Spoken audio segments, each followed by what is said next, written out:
comfort. SMITE. Gaming. Chair. It's an ergonomic chair.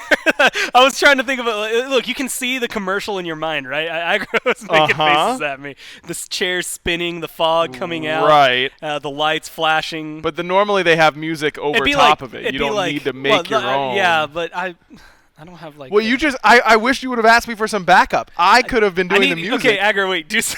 Okay, no, it's too late now. Okay, do synthwave. Okay. What am I, a Pokemon? Aggro, use synthwave. But you too can get your own very comfortable gaming chair that is Smite themed even by going to needforseat.com and using code SMITEMAX on purchase? Yeah, that's where those happen typically. Checkout when you're at a website. Needforseat.com, now available to those of you in the EU. So if you've been sitting around looking at us very comfortable, especially last year at home, sitting in these really nice chairs, and you're like, man, I really want one, but they don't deliver to me. Well, check it now, because they might. And so you can go ahead and get yours. Again, needforseat.com for that one. But you could probably guess that Aggro's with me on the desk this time around.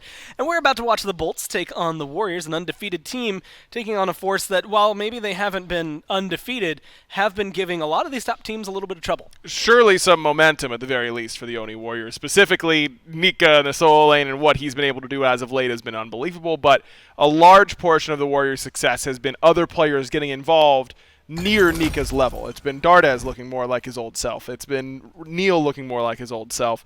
Those are sorts of things that are going to carry this team to maybe interrupt the Bolts' historic win streak. If they win today, they tie the longest win streak, I do believe. Yes, and that would be... I'm sure they wouldn't be happy with it. Even no. If they're, no, they'd be happy with it, but they'd want to keep going, I think, is the biggest point for them. 8-0 is the longest regular season streak that we've seen from a team.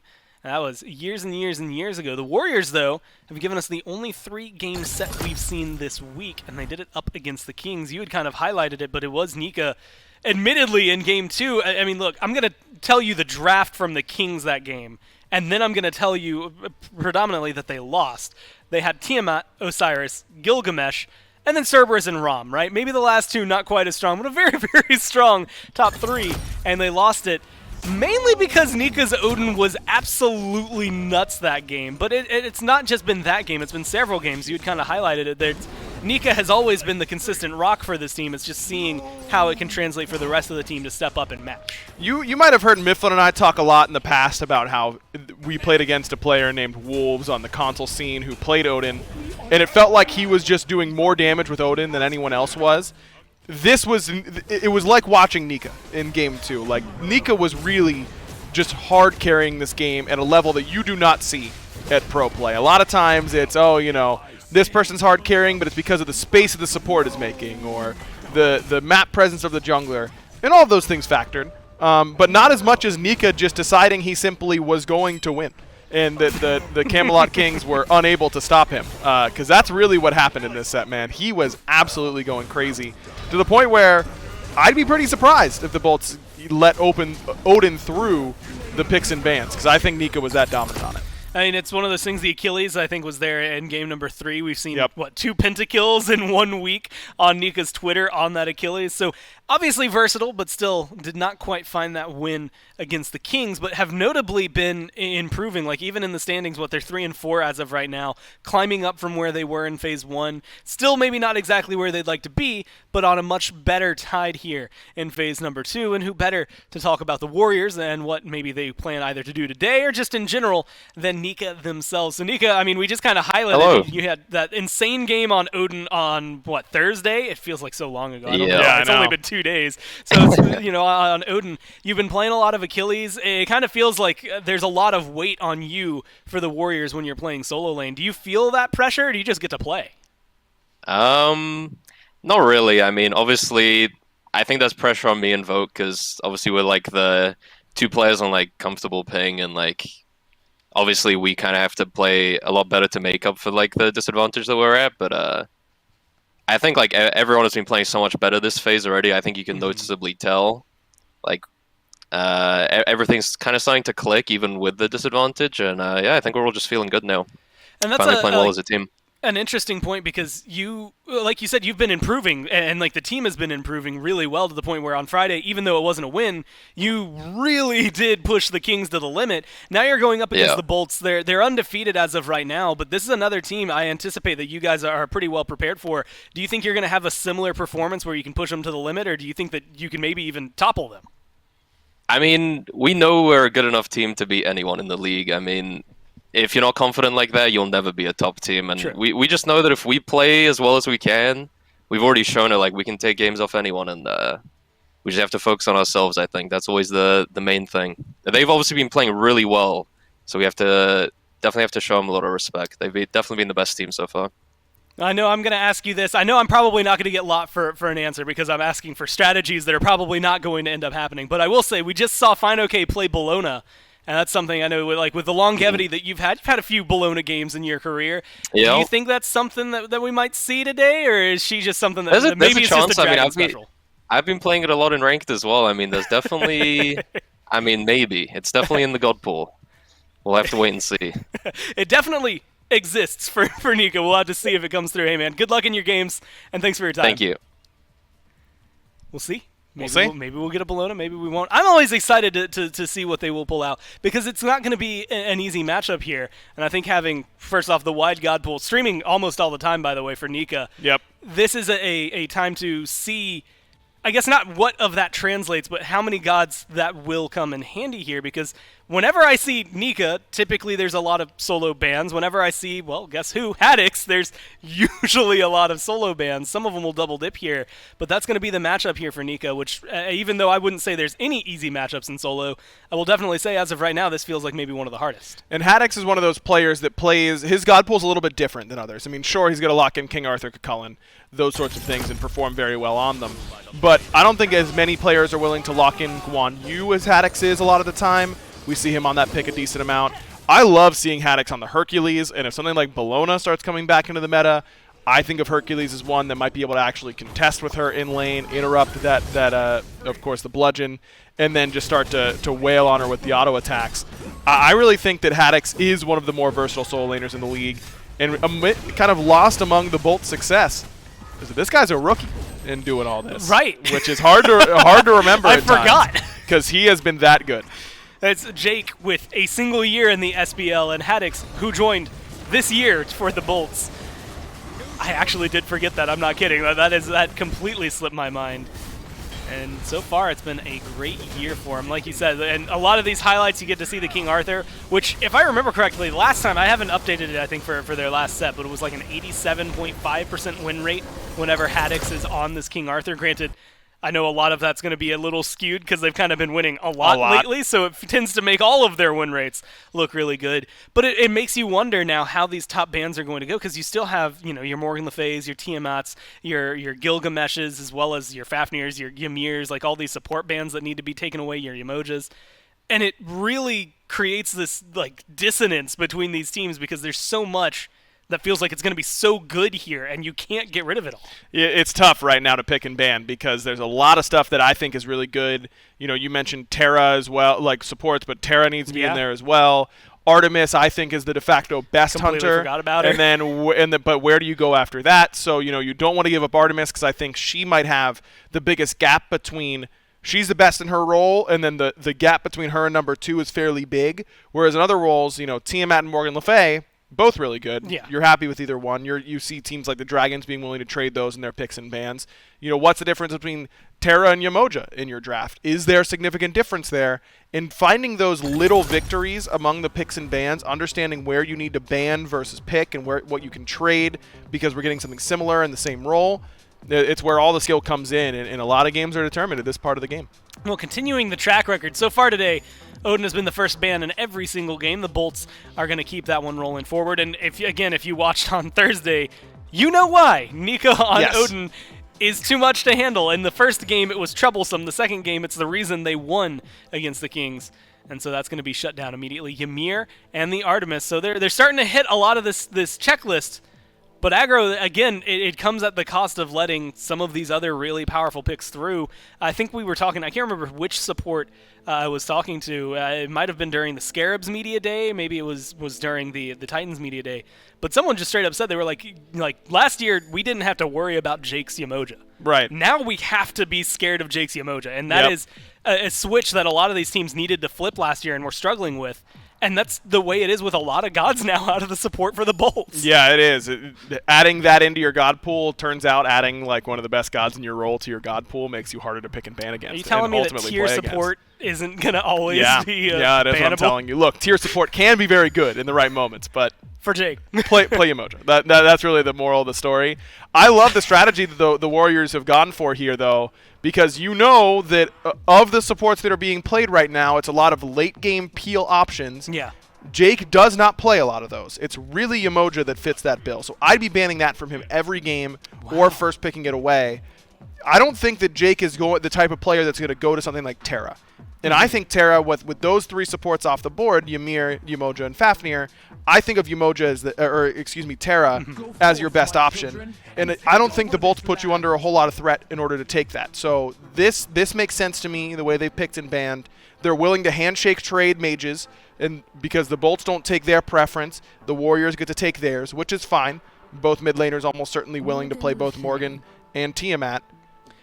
Hello. Okay. Yeah. So this changes everything. Because where the hell is this Morgan Le Fay going, or where is this Tiamat going is the real question.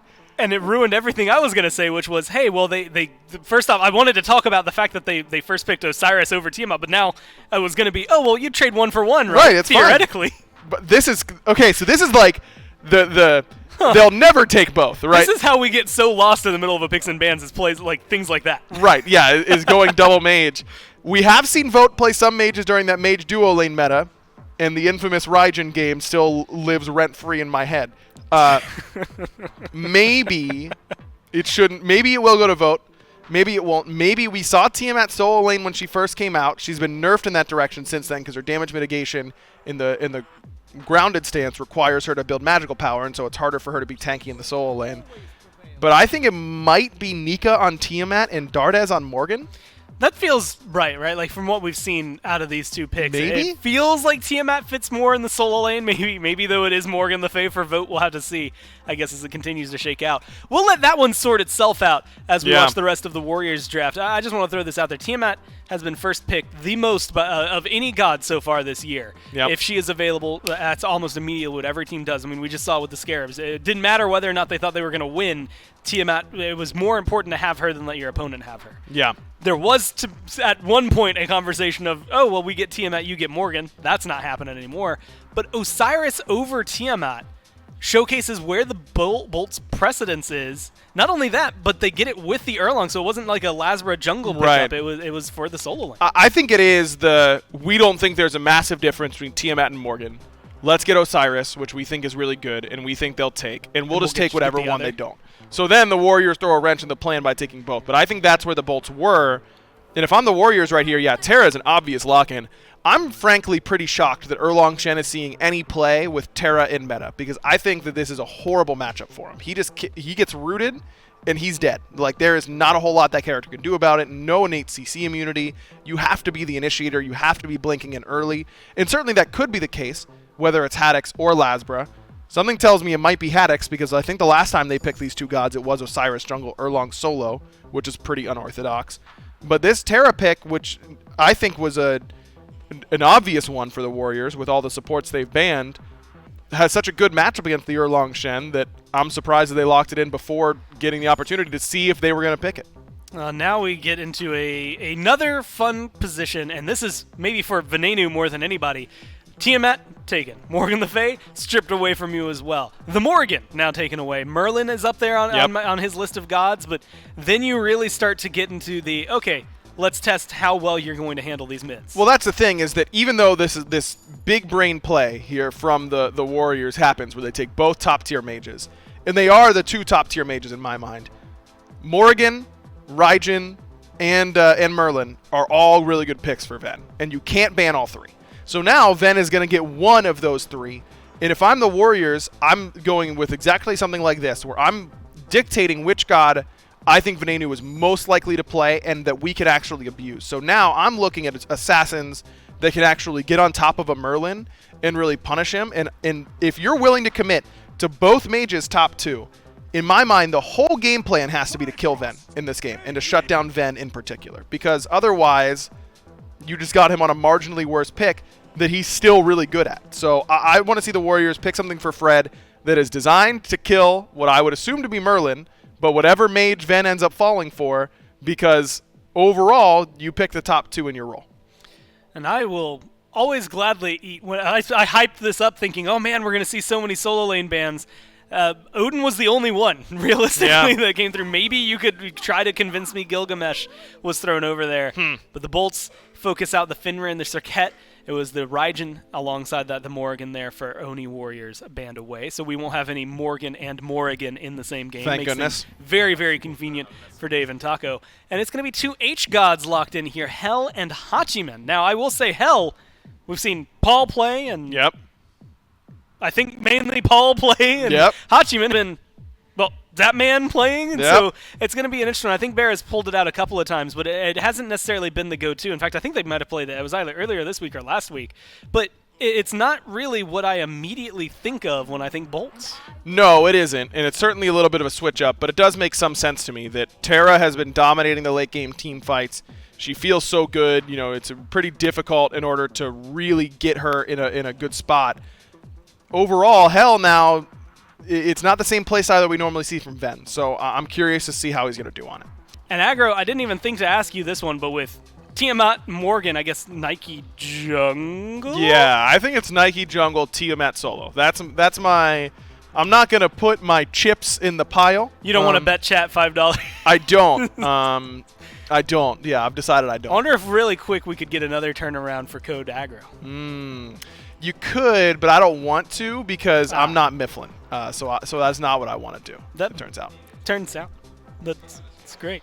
Interesting. So we just got word from Dave. I don't think his mic is live. Nika has tweeted, let's see how this goes. It threw me off how casually Dave threw that out because I was like, oh yeah, it's just extra part of, information. I forgot so, that they couldn't hear you. Here's my thought on that. Okay.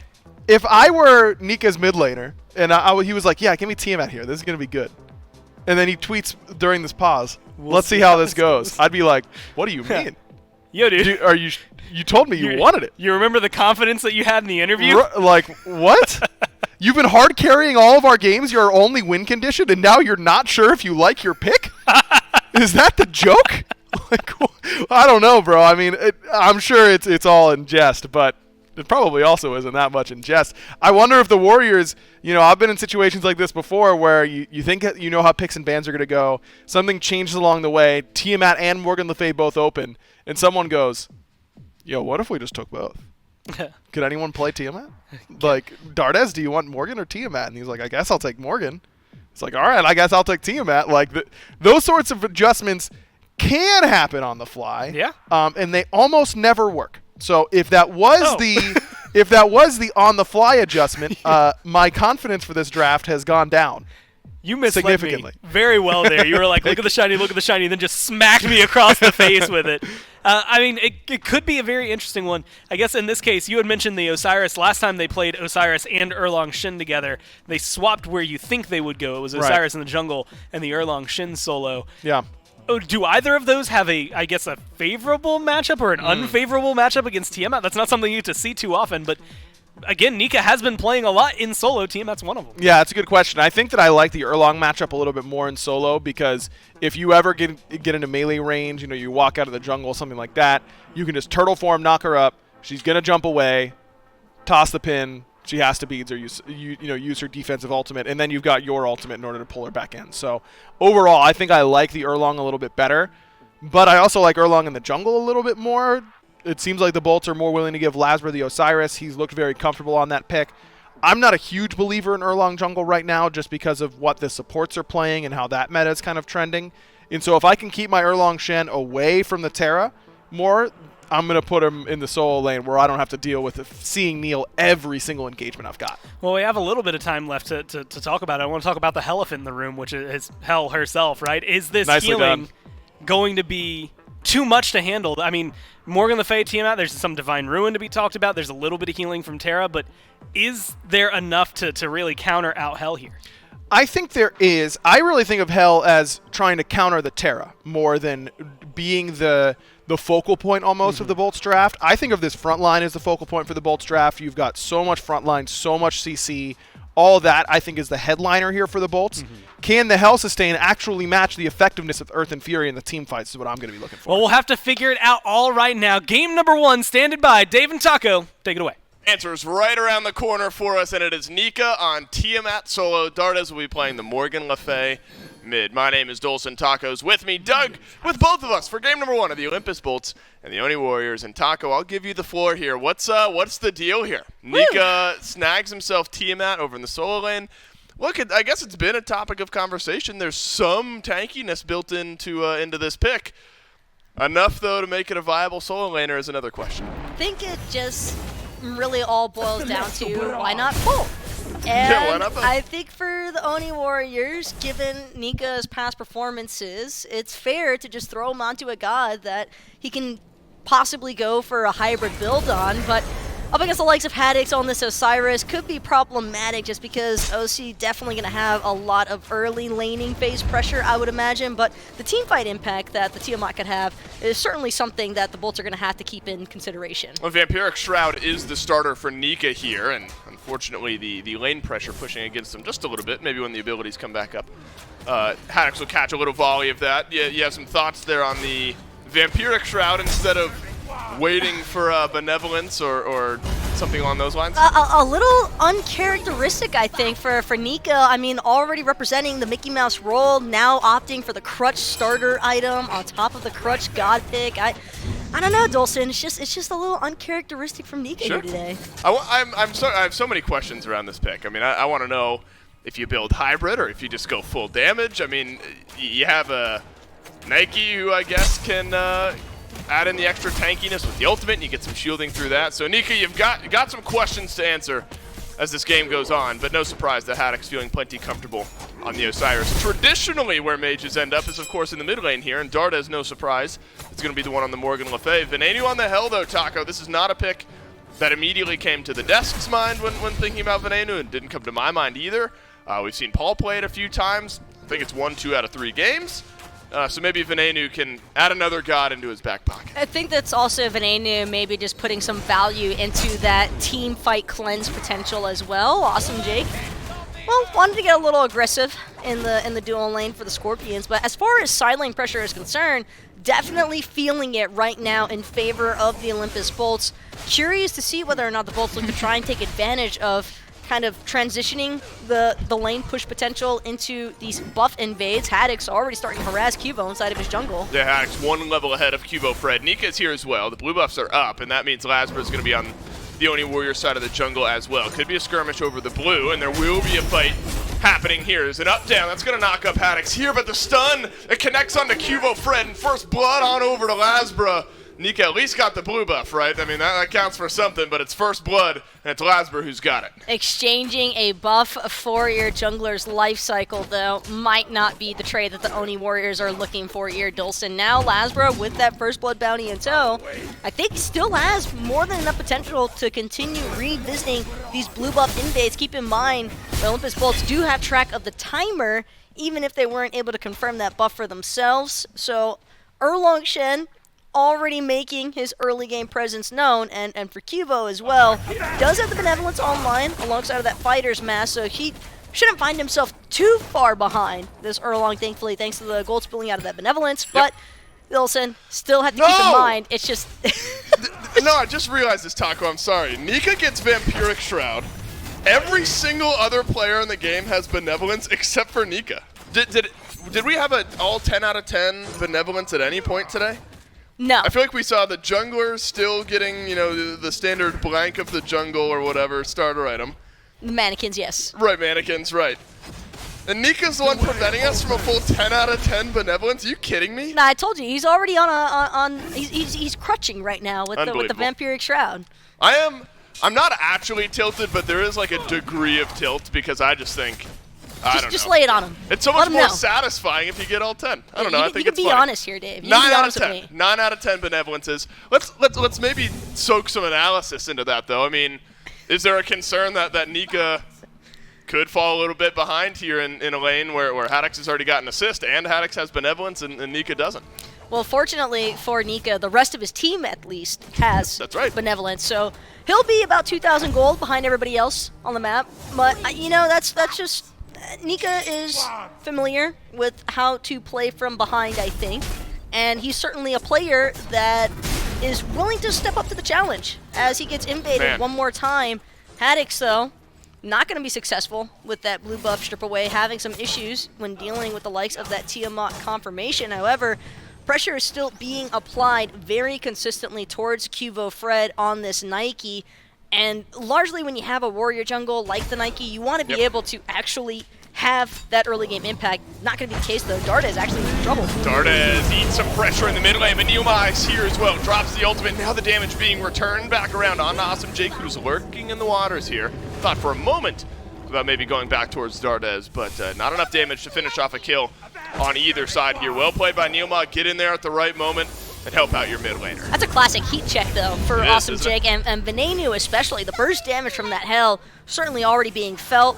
Nice bit of sustain as well. Venenu's actually back up to being full HP here. Awesome Jake all simultaneously chilling as the mid Harpies continue to be in favor of the Olympus Bolts. Barracuda also going to solo the Gorp. And with that in mind, Gold Fury spawn, I think, is where we'll get an opportunity to see exactly how well these benevolences are actually faring for both sides, given Venenu actually rushing the Rod of Tahuti outright. Yeah, interesting. There's going to be some big old damage from Venenu. I mentioned there might not be enough just a moment ago on a Dardes, but in a big team fight, maybe around the Gold Fury, that could look good. Yeah, but in the meat, look, we've had one kill on the board. You know, Benevolence, we've had our conversation around that, but it's about 2,000 gold that the Bolts have already found themselves ahead here just by that first blood. You know, that gives you a little bit extra. And then the passive farming and the invades and things like that have built up in favor of the Olympus Bolts quite well. So you got to find some pressure somewhere if you're the Oni Warriors here. Kivo Fred on the Nike maybe could get something going. He's got the blink, but haven't seen it yet. If you just watch the numbers of the gold on both sides, though, and the way that the spewing just jumps, entertaining stuff. It is entertaining stuff. This is entertaining for the Bolts because they keep doing it. Apparently they love doing this. Dardes will use nothing to walk on out of that taunt there, and will finally use the beads, but that won't save his life. Haddix gets the kill there. That's a 4-man rotation on over to the blue buff, which again gets confirmed by Nika, but at what cost? It's still pressure for the Olympus Bolts on the right side of the map. And that was with the Oni Warriors being aware of exactly where the Olympus Bolts want to play out of. Trouble hasn't completely dispersed just yet, though. Haddix actually going to get jumped on by Kivo Fred. Kivo looking for the lockdown, but might have just signed his own Deathborn here as Lasbra takes him out yet again. Wow, the stun connects on a Nika as well, and Lasbra just wailing away on this Tiamat. Neoma rotates through, drops the ultimate down yet again, roots down a couple members of the Bolts, but a nice dodge from Haddix avoids the stun. Awesome Jake with the block on a Nika sends him right back into the fray. Laz is on a killing spree, Ven's got one, and the Olympus Bolts are off to the races. A 5-0 start already here for the Bolts, and a 3,100 gold lead to boot, because Dolson, when you've got the Benevolences in tow and you're already winning a good chunk of the map pressure, team fights are only going to expedite that lead trickle in, as Olympus Bolts, with all that pressure having been applied into the solo lane, can now start to turn their sights, I think, towards this Gold Fury. Traditionally speaking, I think they normally have to wait a little bit longer to get those power spikes online, but given the success of their aggressiveness on that solo side of the map, it has put the Oni Warriors a decent bit behind now as far as the core fight is concerned between jungle, mid, and support. Do you think we've seen all this pressure from the Bolts on the right side just because... Do you think that part of that is because of this Tiamat in the solo lane? Do you think Nika is forfeiting some pressure just automatically by playing this pick? Nika could play a Guardian. He could be on the Odin. It wouldn't make a difference. Sure. Every team is going to constantly force Nika to be suppressed because they know if he's behind, it's going to be tough for the Oni Warriors to pick it up elsewhere, as the Olympus Bolts now take out the Gold Fury, and map pressure just continues to swing in the Bolts' favor here. Awesome Jake, not willing to give up the chase just yet either. Seems as though he wants to try and take out Neilma. Yeah, Neilma is going to get taunted in alongside Dardes over on the other side of the mid lane. Venenu's got his second of the game, and the chase goes on. But watch out, Cubo Fred. He's here, drops the ultimate. The slow is connected onto the Olympus bolts. The shielding as well. You got to get this kill on the Ven. It'll be a big pile of gold trickling its way back to Cubo Fred, but the block through from Awesome Jake sets up for the fourth of the game for Lasbra. Just too much sustain and not enough burst potential from the Oni Warriors. They're already behind. The last thing you want to find yourselves is behind to the healer composition. Venenu already back, full HP, topped up, no problem. And Pyromancer bound to be next on the Olympus Bolts menu here, given the fact they've already taken out the T1 tower in mid. Gold Fury's already been assigned to them as well. And Pyromancer, not really looking to make much of a difference. Venenu, he can back for free here. As Lasbra, Haddix, Awesome Jake, more than enough. We're officially spiraling here, Taco. We are right at 5K gold. It's going to get worse after this Pyromancer. 10 minutes into the game, 5.6K after the Pyromancer. And the problem is, I haven't seen pushback from the Oni Warriors. I don't know what avenue this team finds back into this game at this point, because there's so much growing left to do in this game for the Bolts. You got 2 levels in the jungle, and Laz is only level 11. I say only because there's 9 levels still for him to grow. There's at least a 1-level lead in every single role, except for solo lane right now. I don't know how the Oni Warriors find their way back in. Well, one positive for the Oni Warriors is that they finally have some anti-heal application online. Dardes finishing off that Divine Ruins, now going to make it a little bit more difficult for Venenu to just get out on total freebies.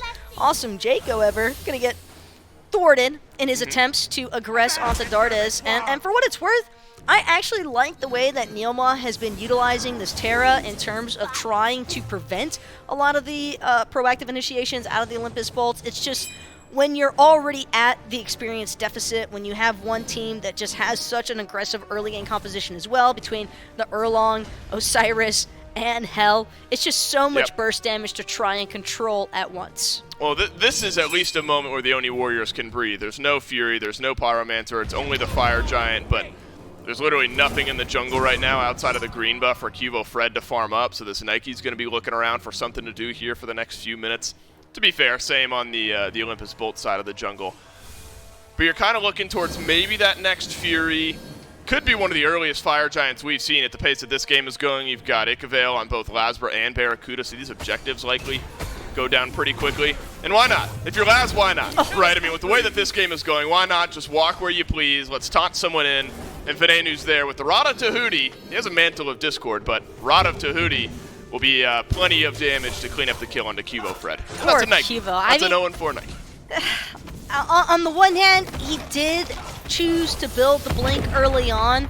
Yeah. And for good reason. Again, when you have a warrior in that jungle role, you typically want to try and utilize some of that early game impact that warriors tend to have as an advantage over some of the more traditional assassin picks that we see. But T2 Tower looking to join the ranks here for the Olympus Bolts. Awesome Jake rounds the backside, gets the pluck on Nika, who uses the beads quickly. Neilma's alone here underneath the tier 1, has his ultimate and blink.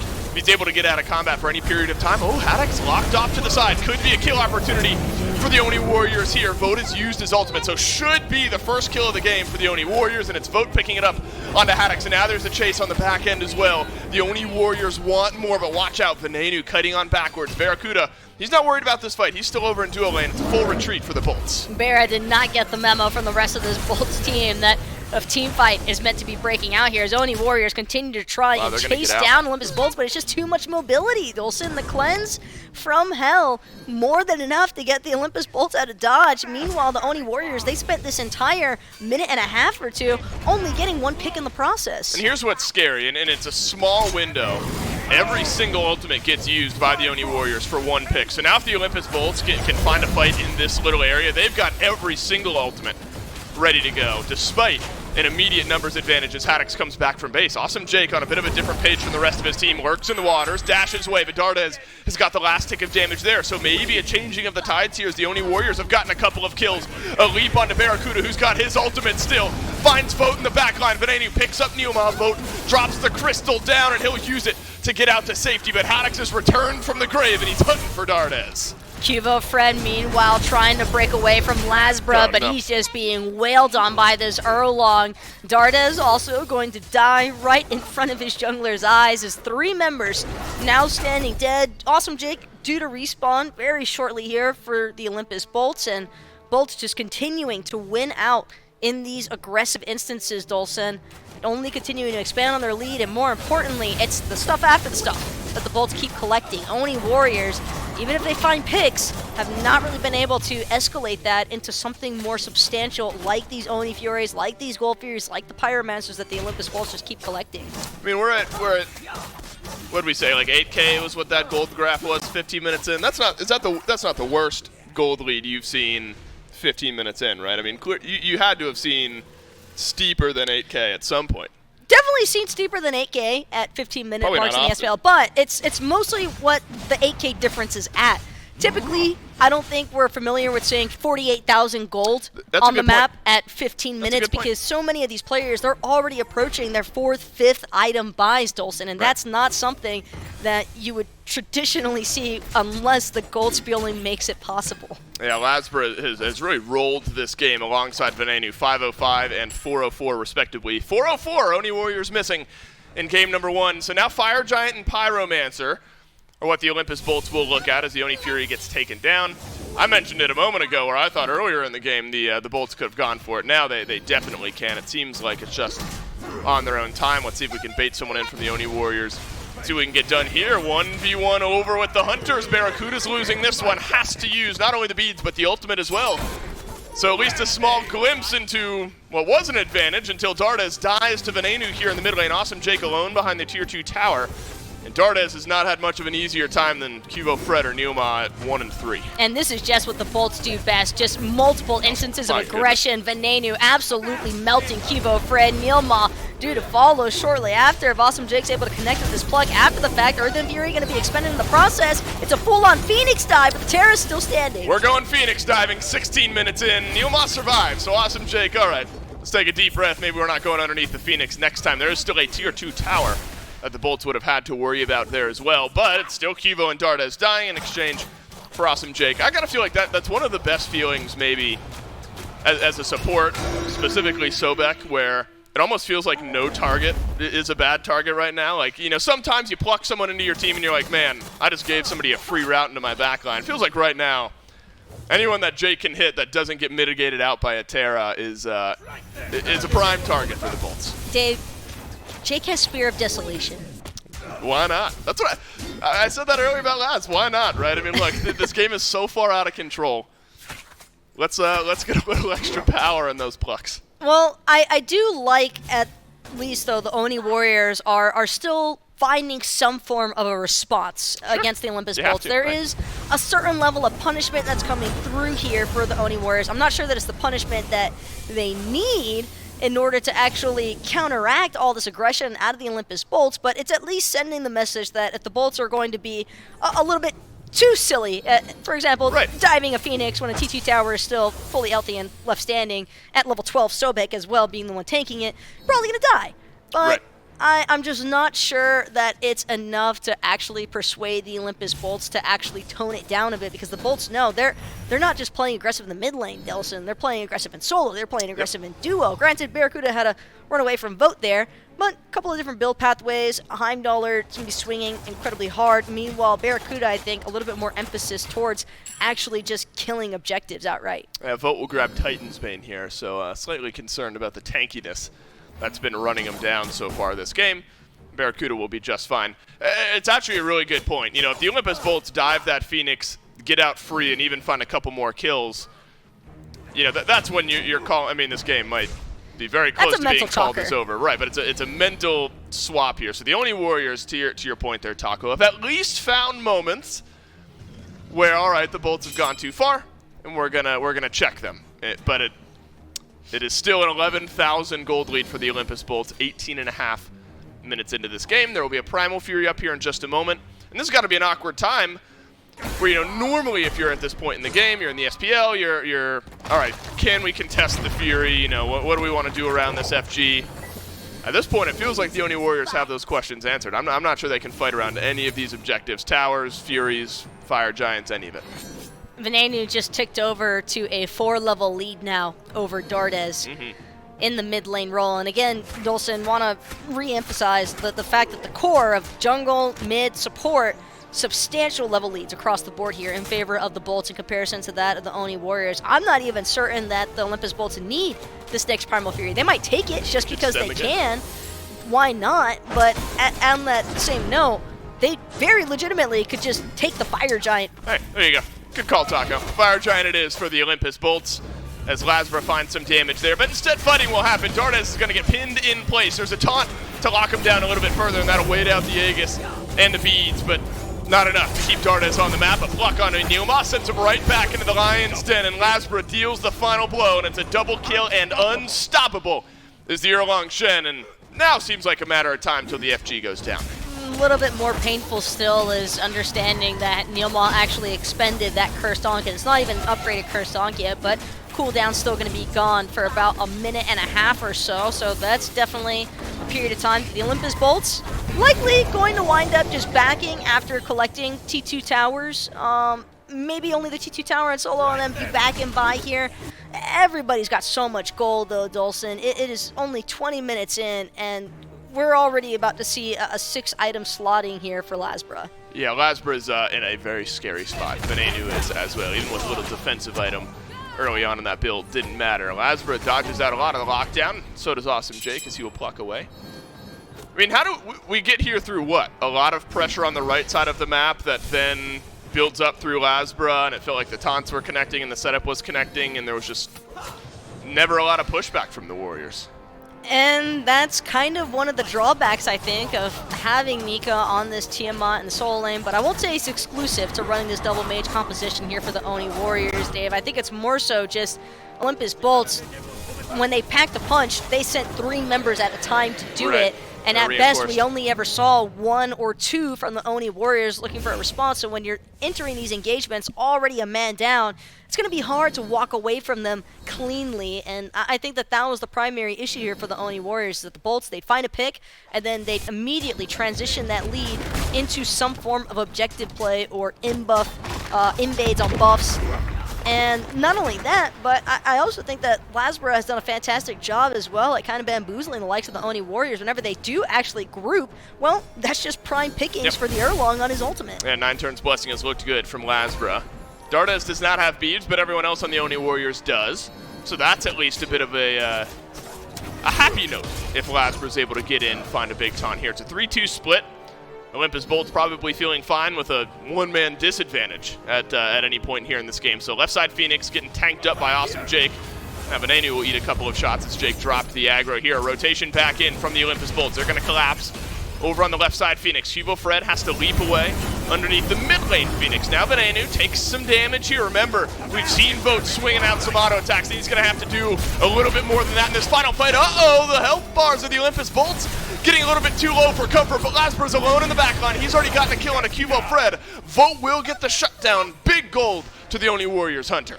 But the damage has already been done. Left side Phoenix has fallen in favor of the Olympus Bolts. The base officially penetrated here by the Bolts, and they'll be more than content to just back off, reset, heal up as much as they need to. Awesome Jake Haddock still looking a little unhealthy, but sure to be topped off soon enough with Venenu on this hell. And mid Phoenix definitely potential to be aggressed upon. Only Nika having that Tiamat child of creation to work with. Well, Lazra's down, but so is Cubo Fred. Cubo Fred's going to be closer to the fight on the respawn if we get that far. Awesome Jake takes a lot of damage here as well. Vote is doing nuts damage in these last couple of fights. Top player damage in the game right now, both Oni Warriors players. Top damage in the game is Vote. So this Heimdall, especially with Titan's Bane and Chin Size at the end, something that the Bolts can't completely ignore Vote at this point, it feels like, because front lines have gotten melted the last couple of times they've walked in.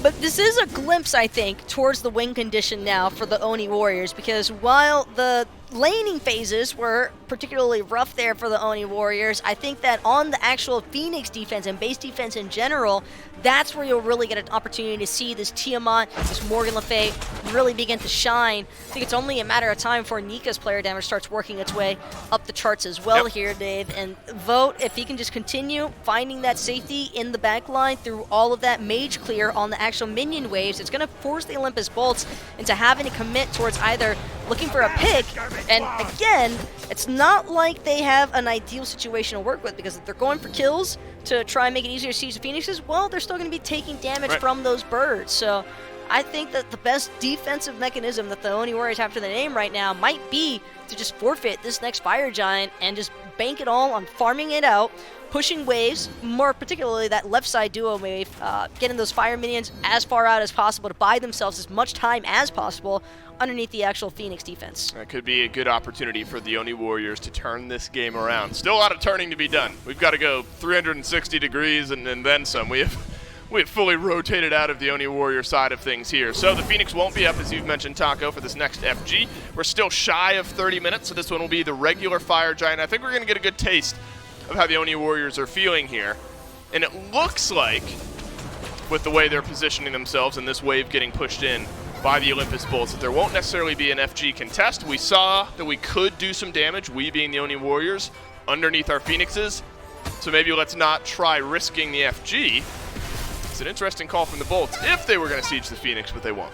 No, Bolts are just trying to shove those minion waves as far up as possible. That way, immediately after taking the Fire Giant, they can just begin their assault on the Oni Warriors base. Because keep in mind, with that left side Phoenix still being down for the next minute or so, if Oni Warriors lose 2 or 3 members or more, that could very well be the end of the game here, Dave, as long as the Olympus Bolts are all 5 strong in tow. Bit of a different look at a Hunter build for Barracuda. We're so used to seeing all the bow builds that it's going to be Ikavel. There's a bow. Followed up by Aussie, Xe, good old Wind Demon Deathbringer Rage. We saw that one plenty of times. So Barracuda, no rage stacks just yet, but does have the potential to swing here with the likes of Vote if a big fight breaks out. Barra knows that his sole duty right now, other than just hitting the Phoenix while his team is tanking up those shots for him, is to be the Mage Slayer. He needs to kill Nika or Dardes incredibly quick because, again, it's all of this mage clear on the minion waves. That's the only form of hesitation right now for the Bolt. So when Awesome Jake or Lasbra or Haddix decides to finally commit, Barra knows his primary focus should definitely be towards trying to kill either the Tiamat or the Morgan Le Fay outright. That was an awkward moment for the Oni Warriors. Left side Phoenix respawns and then immediately dies to the fire minions that were there. A couple fire minions are going to make their way onto the Titan. Not necessarily must defend status just yet for the Oni Warriors, but is going to get there as the waves continue to go in. Lasbra uses the 9 turns blessing. There will be a heal here in just a moment on the back end. Nearly gets the Titan all on his own. Now, the Olympus Bolts have pressed down on the gas on the right side of this fight. Neoma throws up the walls, but only him is in between. Jake with a little bit of shielding keeps him in the fight for a little bit, but not long enough. And the opening kill of this fight goes to the Oni Warriors. It's immediately answered back though by Barracuda, but watch out, those health bars melting down. And the Bolts are actually sent to retreat. Titan taking some blows in the process. And the Olympus Bolts, they don't want to waste any more time. Lasbra did manage to deal a fair bit of damage towards that mid-Phoenix, but Bolts still have their eyes set on this right-hand Phoenix.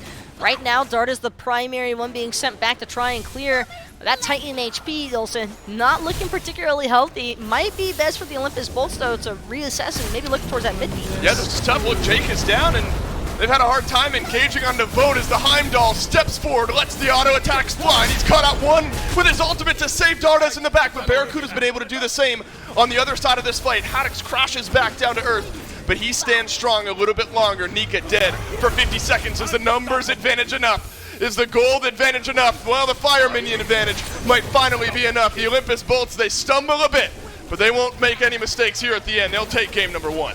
Respect to Nika with the Hail Mary decision. He was trying to kill Barracuda at the very end there, Dolson, but unfortunately bit off a little bit more than he could chew and found himself actually being gobbled up by the likes of the Olympus Bolts. So that was a 20-5 kill game and like a 15,000 gold differential game at the end. It felt like you could feel that wide of a disparity. It felt like everywhere on the map except for under the Phoenixes. I think all things considered, the Warriors put up an okay defense under their Phoenixes. I think that a little bit more patience might have gone a long way there, but it's hard, especially when your base is constantly being under assault. You had Lasbury even trying to do the filthy split push there in the center, so it just gets hard to handle all the pressure, especially when there's fire minions entering the base also. The Olympus Bolts mopped the floor with the Oni Warriors here in game number 1. We got to see Nika and Tiamat in the solo lane, the one benevolence holdout here from game number 1 between the Bolts and the Oni Warriors. We'll take a break. When we come back, game number 2.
That's right. The video says team jerseys and more. It's the and more that I'm most excited about. Not only the Smart. jerseys, a lot of these teams have their own T-shirts, as well as there's a hooded blanket there for the Leviathans, a onesie for the Valkyries, some shorts there for the Titans, and of course, all of the generic SPL logo stuff that I would much prefer if you got for us. It makes me feel better every time you get one of those. I get a smile, just period. And you get 1 gem added to your account. Did you know that, Gore? You might not have known that. If you haven't been seeing if you've been wondering where all these gems are coming from on your account, it's because every time someone buys an SPL... I get a gem. I thought you were saying when Right. people bought it, no, they get a no, gem. No, you... I get one. That explains a lot. as employees... Get 1 gem. Get 1 gem every time you buy one. So the Odyssey's coming out.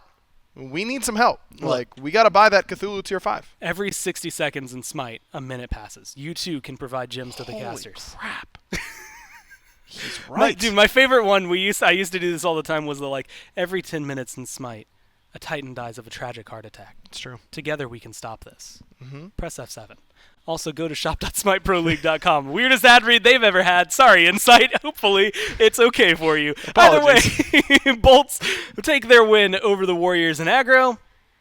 They just do it. Yeah, that was not particularly close in that game. It took a little bit for the win to go through finally, but ultimately the Warriors were behind from minute 1, and this Tiamat solo did not end up working out super well. Of course, Dave was very upset that Nika did not get his benevolence as the 10th member to get benevolence in this game, but we'll get to that in a little bit.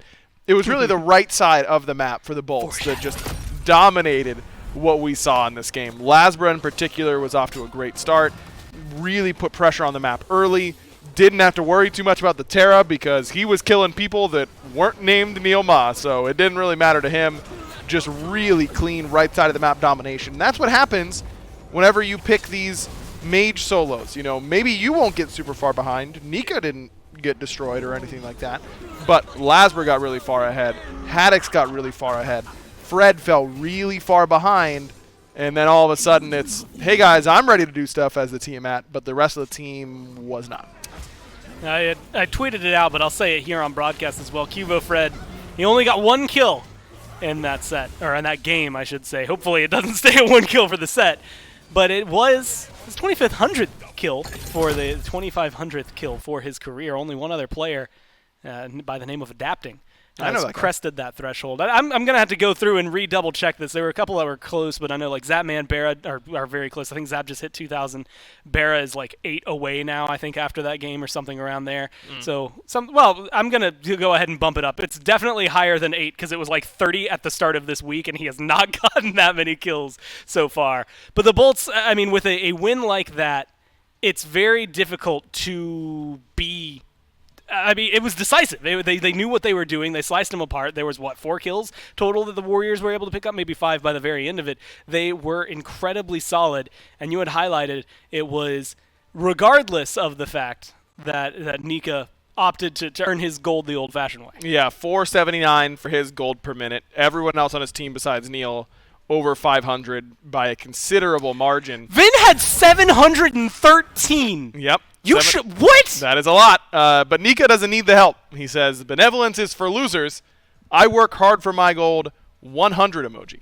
So at least we got that going for us. He works hard for it.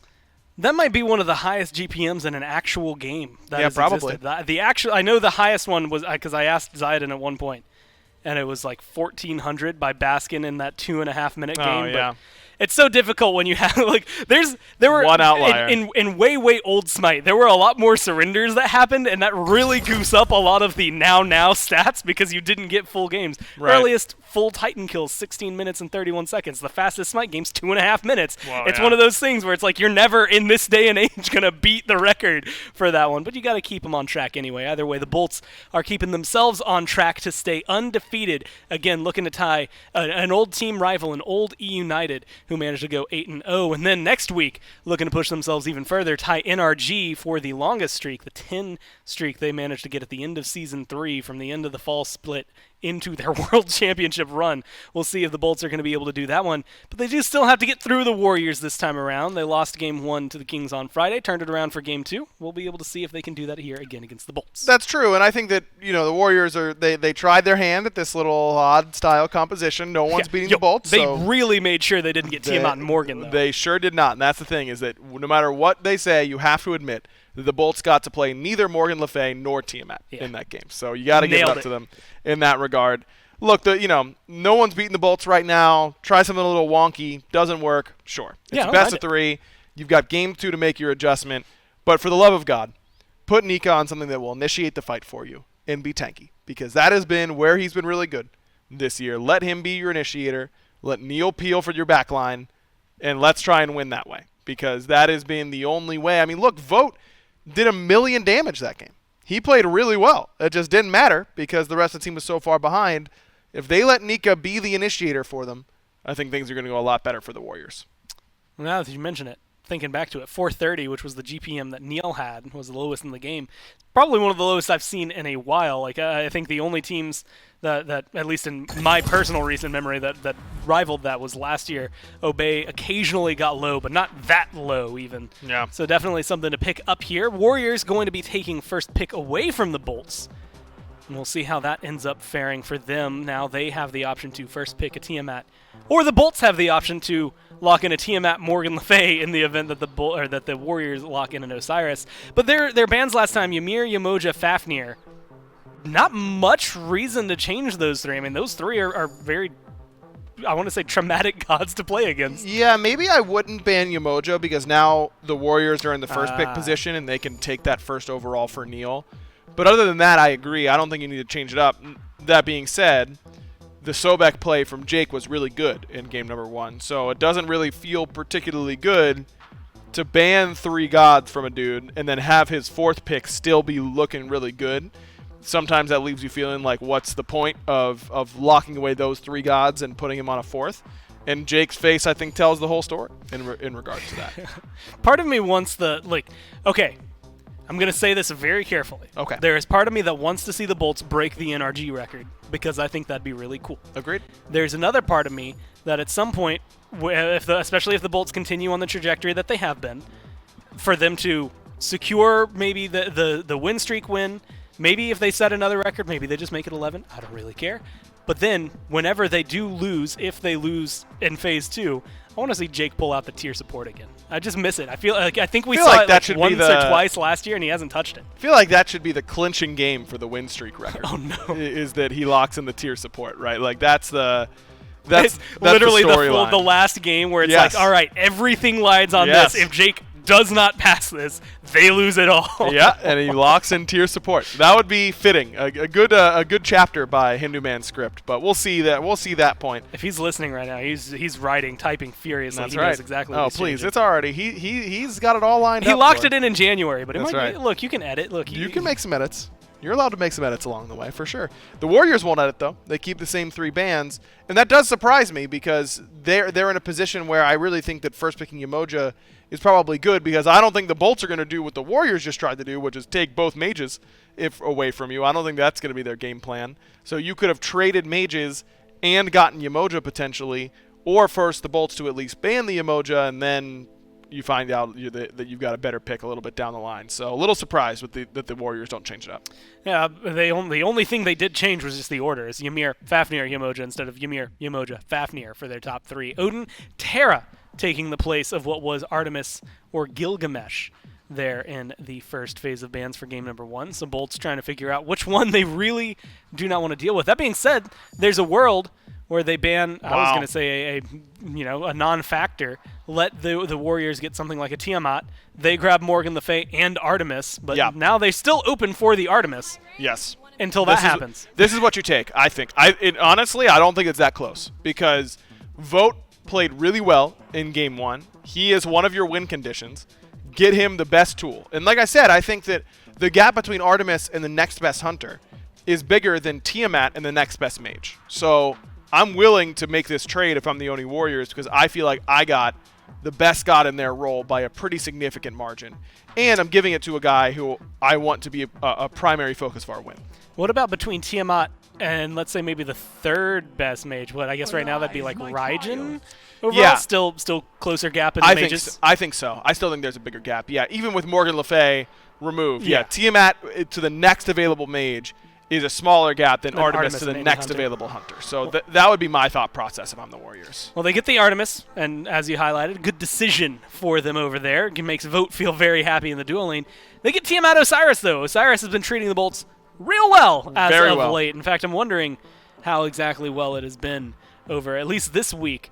They've been able to win, I believe, every game they got with him, and I can say that because they only got him last game, Yeah. as it turns out, for this week. And so, I mean, this has been a good top 2 for the Bolts, but again, it still feels like so much is available. The Gilgamesh that was banned last time makes it through here. Presumably for Cuvo, Fred could end up going towards Nika. But that's the other pillar that we were talking about, and even Nika had highlighted it. Him and Vote are kind of the essentials for this to do really well. Everybody else can rise with them. And they go Gilgamesh Khepri, of all things here. I don't mind it. I mean, like I said, I think that Neil is at his best when he's able to play that peel style on this team. That's where I think the Warriors are going to find the most success. Let Nika be your fight starter, and let Neil peel for Vote, peel for Dardes. So I like him on this Khepri. I think it makes a lot of sense. I like the Gilgamesh flex pick. I'm slightly concerned about where Dardes is going to go because he's been pretty hot and cold this year. If I'm the Bolts, I'm probably banning Hera plus the Morrigan would probably be my 2 bans based on what Dardes has played this year. Disco makes sense if you're going to go Erlong Shen where the cripple is going to really hurt you. But keeping Dardes off of some of his key picks and keeping him on his toes is a good strategy here for the Bolts. The Discordia, as you had highlighted, banned out there. Went and checked it, by the way. Half the games so far, half of their wins for the Bolts, Osiris has been. You know what? Restart. Okay. Pause. Yep. Reset. Okay. I was standing like this, so go ahead. 6 of their 16 games, they've managed to get Osiris, not including the last one, so that would make 7 out of 17 games Right. as you add them up. And he's gotten 6 out of 7 wins. They've only lost with this Osiris once, which doesn't make things feel very hopeful for the Warriors. But then again, they haven't done a lot of losing this phase, so the stats kind of skew in the favor of the Bolts. You had called for it a little bit earlier, the Sobek being very devastating when you push Jake onto his 4th pick and it's still really good, so they opt to ban the 4th pick. Yeah, I mean, you're going to get 5 Guardian bans here if you're the Warriors, and it's Xing Chen plus the Terra ban on the other side, though, like I talked about in Game 1, I don't think Terra is really the direction that Jake really wants to go. So maybe this is your tier support game here, Gore. I mean, a lot of things banned, and they're letting Jake get his last pick. If I'm the only Warriors here, I think this is an easy Hera lock-in. And to be honest with you, I don't know why it feels like we've had to drag Dardes to the point of picking his most iconic god. Like, he's played it like once, and he looked really good on it, and hasn't gone back to it. Didn't play it before that. You've got a Khepri there to protect it. You want your strong backline. It's up against the Erlong Shen. Give me some Hera here for Dardes. No, either I put the thought there, or Nika wasn't lying when he was saying, well, I've been playing a lot It's on up to stream, you. so we're going to have that. I'm going to say maybe I helped I'm a going to little agree. bit formulate. Wait. Actually, don't say it now. If he does well, it's because you helped. If he does poorly, who knows why? And it's same thing here with the Hera that just got Exactly. locked in. If it does well, it's all on you. If not, that was Dardes' decision. Right. I don't know Why would anything about Dardes it. pick that? I would never want him to pick that. So Bologna. So first off, second game that we get to see Bologna this year. All of a sudden, twice today. Whoa. Hera getting locked in as well. You had just harped on why that's going to be really great. Geb again. When 6 Guardians are banned out, it kind of does limit how many you could go to. Kumba, like there's not a lot left realistically for you. Geb seems like the best option, Yeah. and it feels pretty good. I mean, look at the CC on the other side. That There's a shield's lot. going to be helpful. It is, but this is very much not awesome, Jake. You know, Jake No. is putting the pedal to the metal, and Geb Geb is a little does the bit opposite of that. slow to start at times because he's a literal mountain, and they don't move that much. Like, No. it is In difficult. fact, he moves more than the average mountain. By a considerable margin, I would argue. Overall, I think that it's a good pick, but how well does it synergize with Jake's play style? How well is he going to be able to, how practiced is he on this type of god? And if this is the type of style that Jake can add to his already very successful god pool, that's going to be scary for the rest of the league. I mean, this is overall for the Bolts, is this a big game individually? Not even a set. Is this game that important? No, because they are up 1-0. They're playing really well. Even if they were to lose this, they can go on to game 3 and be pretty favored. But if they come out and Jake in particular looks dominant, this game gets a lot more weight because this is the type of style that now teams will have to respect potentially Jake's Geb pick. You're not going to see it a top 3 ban, I'm sure, but maybe instead of Sobek or Xingchen in that spot, you start to see something like Geb, which opens up more Jake-style picks. So in that regard, I think that this game is fairly important for the Bolts. Do you remember the beginning of Season 7 when there were people saying, why is this guy who's playing Neath support in my ranked games in the SBL now? And he just got 5 bans targeting him, and it's this now undefeated team where he's pulling out Geb, and we're like, well, I mean, this could be really good. Like, if he wins, if he looks good on this, not just wins, but actually has a good performance, it could be solid. I guess we've highlighted that. We highlighted the Hera. Khepri gets locked in. Bologna gets locked in. Those are kind of the 2 focal points I have on the other side. It's Artemis and Bologna now as kind of like the pillars to hold this up. Does the Bologna carry enough weight? Well, I was going to ask you, but it seems like we're just going to find out. Can Nika make it look good? We'll find out in Game 2. Nika goes back to the Warrior pool here for game number 2, and it's time for the Oni Warriors to turn this one around. Some interesting looks here, Taco, in Game 2. Dardes gets the Hera back. 1 game played, 1 game won on Hera so far here in this phase of the SPL. Khepri as well, if I'm remembering, or Bologna, excuse me, is 1 game picked, 1 game won here as well. So the Oni Warriors throwing out some low pick rate gods in an attempt to turn this set around. And not only that, but I definitely like the idea of Nika being back on this Warrior, something a little bit more aggressive in case the Olympus Bolts choose to try and barrel down that solo side pressure. Again, here in Game 2, like they did in Game 1, might pose a few more issues when dealing with the likes of a Gilgamesh and Bologna. Could it be the full 10 benevolence, though, is the question. Nika was the lone holdout in game number 1. Went Vampiric Shroud, but the only players who haven't bought benevolence yet, and there's 6 of them, have started their builds in a way that shows maybe benevolence moving into the future. Couple fighters masks, couple tier 2 items in the mid lane. I say that more from a jokey meme standpoint, where come on, let's just get all 10 at this point. We've gotten 8 at one point, we got 9 last game. Let's just get all 10 and get it over with. Maybe we'll get there this game. This might actually be the moment, Dolson, where we see a full 10 squad strong benevolence factor come into play here, and I say that with a little bit. I would have more confidence if Nika hadn't just tweeted out that he works hard for his gold. But at the same time, Dolson, if you can't beat him, you gotta win. Join him. You gotta, regardless of a tweet you just put out. If that gives you your best chance to win, maybe you gotta take it here. Lasbro back on the year-long Shen. I think that's a pretty big threat here to the rest of the Oni Warriors. Maybe Awesome Jake on the Geb is as well. Rollout rolls through. And hey, Vote's got to burn his beads early on here in this lane. And so on a mobile pick like the Artemis, now not a minute, but 150 seconds without those beads, maybe an opportunity for the Bolts to strike for first blood. Well, revisiting the whole solo lane argument and whether or not the Bologna low pick rate is going to start to come a little bit higher up here. Yeah, what do we think? I looks actually good like earlier, right? Got a now. solo kill in our first set of the day. Trendsetters. So you think? Dragons. I mean, look, I love this pick. It's such a unique pick, and unfortunately, hey, Vote doesn't have his beads, and there's a body block there from Barracuda, and Awesome Jake deals the final bit of damage. Artemis, somewhat immobile, no beads, thanks to Jake a few moments ago, and that'll be the Olympus Bolts' first blood. At least it's on to Awesome Jake.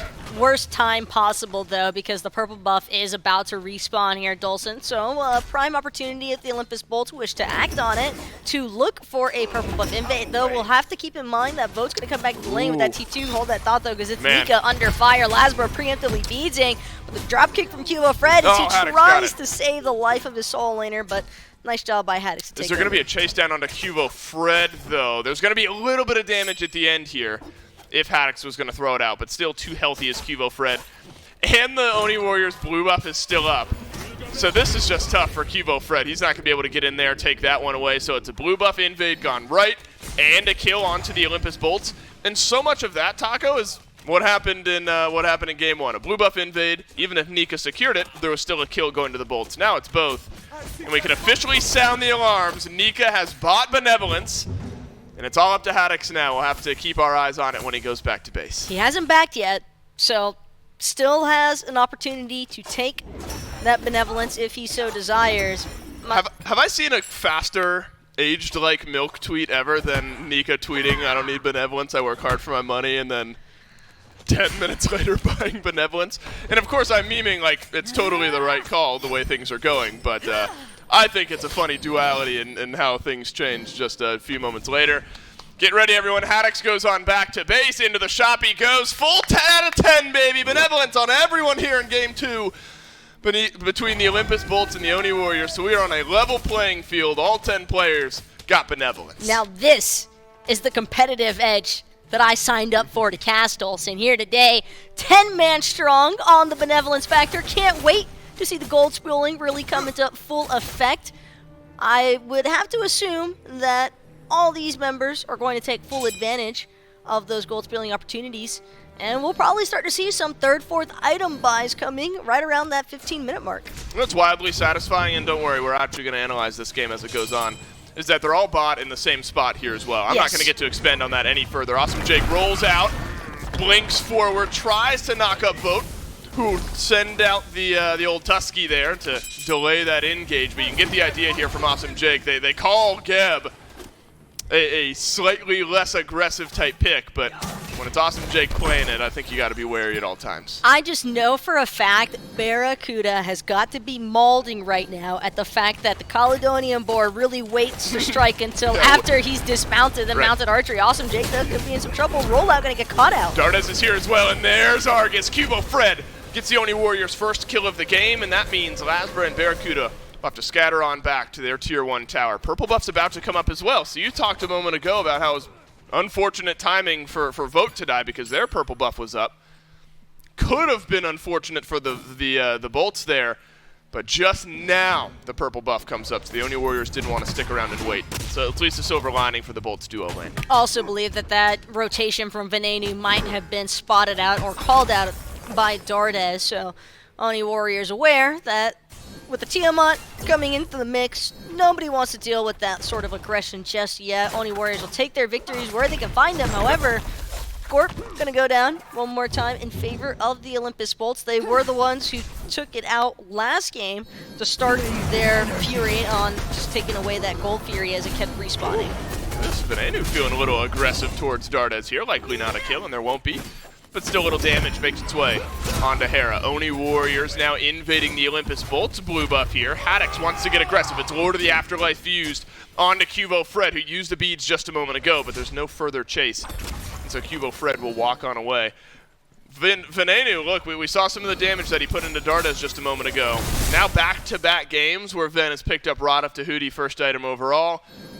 Was Ven? I don't remember if Ven was the original trendsetter on benevolence here in the mid lane. He's I know just there's some living conversation lavish. around it, That's but look, he picks up Rod of Tahuti in back-to-back games and is already doing big damage numbers. Well, what was it that Gore said on the desk? A little bit more than 700 GPM in game 1. So yeah, when you're racking in about 800 gold a minute, it gets a lot easier to afford an item that's I believe 3,200, might be 3,000. Yeah, it's somewhere up there. It's one of the more expensive ones, and Venenu happy to build it in back-to-back games here. Dardes has to use some shielding to mitigate a little bit of that damage. And I think Dardes has got a big role to play here in this game. Aggro loves the Hera pick here for Dardes. I think we all do to an extent because Dardes has proved that he can play it. As Venenu rotates through, helps with the blue or red buff invade. But here comes Argus from Dardes. Polymorph just off to the side of Venenu. Argus still chasing down Ven, but likely stops on the minion wave there. Barracuda helps out from the duo lane, but no kills in the mid lane, but one very low Tiamat. Just a lot of rotations coming out of both sides. Cubo barely managing to survive underneath his T2 tower. Hold that thought, though. Jake wants this. Oh, unfortunate. Cubo Fred makes it back to base. Awesome Jake on his journey to the right side of the map, unsuccessful. Nika at least got his blue buff. So the Olympus Bolts put some pressure on the blue. Both teams have put pressure on blue through the onset of this game. Only once, though, has it resulted in a kill for hi-rez. Can you imagine how terrifying it is, though, to be Cubo there and knowing your only option is to full commit to backing? Because if he cancels that back, very likely that the knockup from Awesome Jake might have actually killed him in the process there. Right, your hands are off the keyboard and mouse, and your fingers crossed that the back goes through before Awesome Jake makes his way there. So Awesome Jake on this Geb pick. I mean, when I said there's a lot of switch-ups here in this game, I'm not kidding. Awesome Jake on the Geb, one of the early looks at a pick like this for him. And I think it's worth revisiting a point where the conversation sometimes around Geb, and hell, even Kepri for that matter, is that they're super defensive, super passive, and sometimes the lane just kind of stagnates. I think the way either of these guys play these types of picks could prove to be aggressive. We've already seen Awesome Jake blink in aggressive with the ultimate. The rollouts have found these targets. I think it could be a good-looking pick here for Jake. The main thing that I'm noticing between the Geb and Kepri is that they're both strong candidates for preventing single target burst focus, and that's certainly something that I think both of these compositions kind of lean into respectively. You've got Cubo and Dardas with the Hera, but again, single target focus burst, and same to be said for the Olympus Bolts as well with the Erlang Shen, the Osiris, even Barracuda. But I think that as far as survivability is concerned, probably a little bit more emphasis placed towards Awesome Jake on this Geb than the Kepri. Yep. It's largely just that Scarab's blessing. What a journey Jake and Venenu have been on here. It's purple buff over to the red buff. Unable to secure the actual purple just a moment ago, as Vote was able to steal it away over the wall with the Suppress the Insolent. But red buff gets dropped down and also secured by Dardas here. But that's kind of a good indicator. It feels like Venenu and Awesome Jake together feel comfortable rotating through, trying to steal some of those buffs just alone, as Haddix and Lasbra combine to steal away some of the farm on this side of the map from the Oni Warriors. So these kind of two-man roaming squads for the Bolts. You're not finding these big kills, but you're finding farm. Nice little steal, though, from Dardas on that Scorpion on the right-hand side, and could be a little bit intimidating to see 3 members strong from the Olympus Bolts, but Dardas, I think, getting a chance to play with slightly more confidence, slightly more aggression, knowing that he's got Neilma with that Scare's Blessing right behind him. I'm more curious to see where the focus comes for Neilma in these actual teamfight engagements, though, because looking at the Olympus Bolts, I feel as though they have multiple avenues of approach in comparison to that from the Oni Warriors. It's a lot more straightforward. You're expecting it to be either the Eagles Rally or Cubo Fred with that Winds of Shamash, maybe even the dropkick as the form of initiation, but for the Olympus Bolts, I think that they have multiple utility tools. They could even look to have Barracuda as their initiation source. Right. Could be Haddix, could be Laz, could be Ven, could be Jake. Could be Barracuda, as you point out there. So the Olympus Bolts have slowed down the pace just a little bit, but the good news is that gold lead has continued to build up. 2,000 for the Olympus Bolts with just a 1-kill disparity, but again, it's a lot of that jungle farm that's being pulled away here. So we're far from sounding the game over alarms here for the Oni Warriors, but you imagine, Taco, around things like maybe this Gold Fury, the Oni Warriors might need to say something because the Olympus Bolts are doing it quickly. Half HP remaining on the objective. Look at the front line. Look at the wall that the Bolts have built up around the Fury Pit. They're not giving the Oni Warriors a chance to poke their heads in. Just no one really in position to respond. Even if the Oni Warriors know it's happening, doesn't make a difference if you don't have anybody in the actual area to directly contest. However, everybody has benevolence still from the Oni Warriors, so despite Gold Fury going down, the Gold Lead not really expanding all that much heavily in the Olympus Bolts' favor. I think the primary concern right now for the Oni Warriors is simply not dying. I think even last game might have looked a little bit closer, Dolson, had they just not been getting picked as often, and that seems to be the primary focus now for the Oni Warriors here in Game 2. They aren't challenging nearly as often as they were in Game 1, understanding that if they just bide their time, the gold spilling from their starters will do the job for them in terms of keeping them level with itemization and their power spikes to match that of the Olympus Bolts. XP as well. Even with Olympus Bolts taking that Gold Fury, it's not 2, 3, 4 level leads that are transpiring right now between these roles. It's honestly Oni Warriors keeping up all the same, and Benevolence probably their MVP right now. Yeah, the Olympus Bolts, you know, I wonder with the confidence of now knowing that the Gold Fury wasn't really contested by the Oni Warriors. There's a Pyromancer there, and it's being pinged now by the Olympus Bolts. The thing, it's like the small individual objectives aren't going to end the game, but if the Oni Warriors don't feel comfortable at any point contesting these objectives, that's when things get a little bit more scary. This time, the Oni Warriors will poke their heads around the corner, gets delayed out just for a moment, reset by the Olympus Bolts. And well timed. The Pyromancer still not taken. Finally does get confirmed by the Olympus Bolts. And Lasbra's a little bit low here. So is Venenu as Cubo Fred has found the mid laner. And the Bolts smart enough, I think, to back off. A great pool, though, of Venenu's Purification beads, so that does provide a power play opportunity for the Oni Warriors if they choose to group and maybe look to barrage down this mid lane. Cubo in a little bit of trouble as Haddix continues to chase him, but Haddix incredibly low on mana.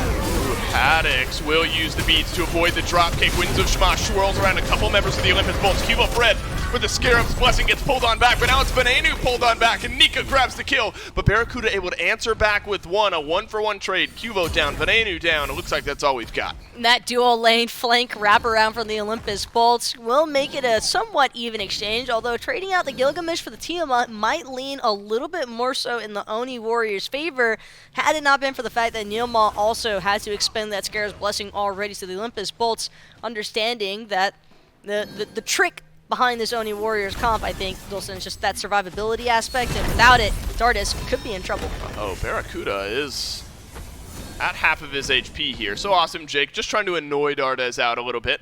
Beads weren't there. Actually, beads used kind of in conjunction here by Cubo, Fred, Dardez, and Nika. Vote uses the board here as Lasbra uses his set of beads. Roll out from Awesome Jake, gets him right back in range. Oh, the polymorph from Dardez is enough, and Volt will live on. And Lasbra has to turn tail and get on out. And speaking of Lasbra, it was Ikavale first item on the Erlang Shen. Last game with the Abo this time for Lasbra.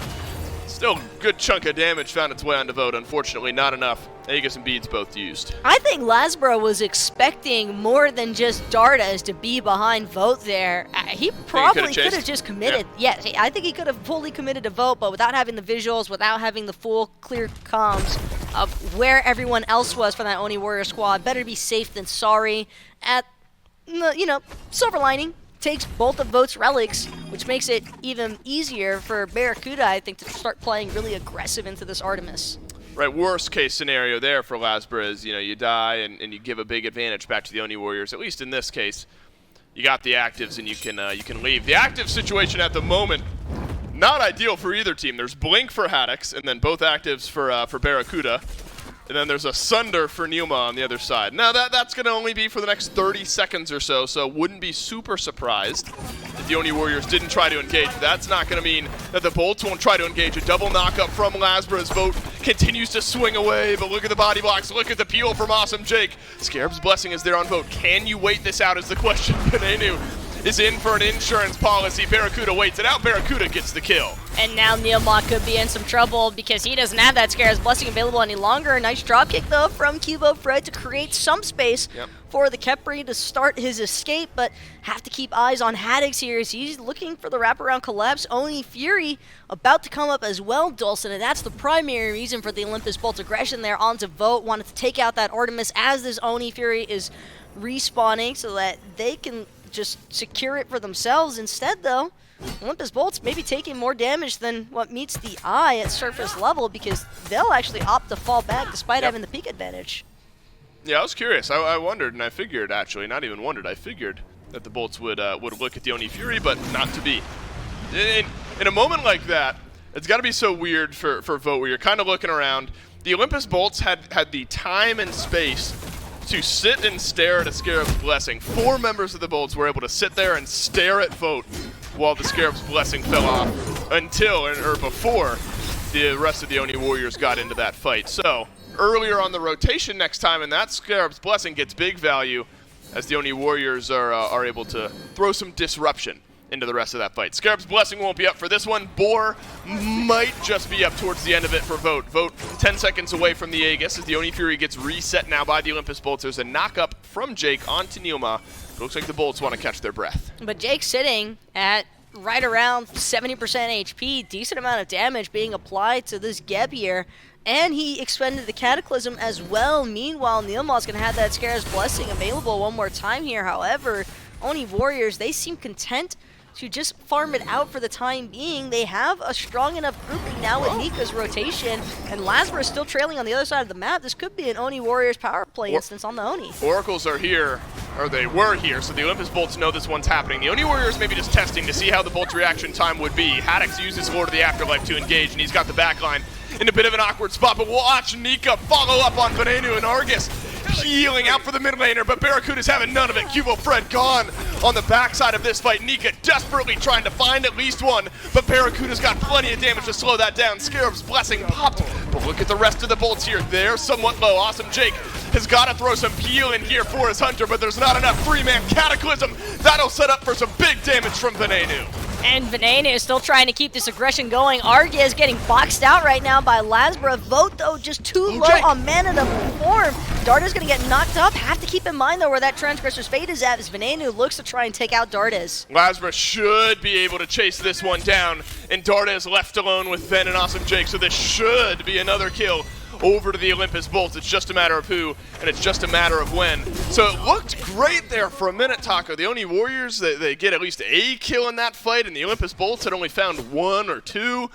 And then by the end of it, it's basically a 4-kill swing for the Olympus Bolts and an Oni Fury, likely, barring a steal, on the backside of the fight. Barracuda just came up huge there for the Olympus He lived a Bolts. long He was time. able to channel all that aggression focus from Nika, from Nilma, forces out the Scarab's Blessing, and pulling everyone away from targeting his mid laner in the process. A beautiful shield as well from Awesome Jake. Just unfortunate, really, for the Bolts that Cataclysm wasn't up sooner. Otherwise, I believe Barracuda might have been able to just Aijitsu aggressively, find a possible 2 or 3-man stun there, and would have been even more one-sided for the Bolts' favor. But for what it's worth, Dolson, it at least showcases that Oni Warriors have the tools and the capability, I think, of fighting back into the Olympus Bolts, if not starting the fight outright. It's really just about keeping a consistent target focus. Things got a little bit split there towards the end. Nika and Cubo weren't able to really maintain staying on the same focus,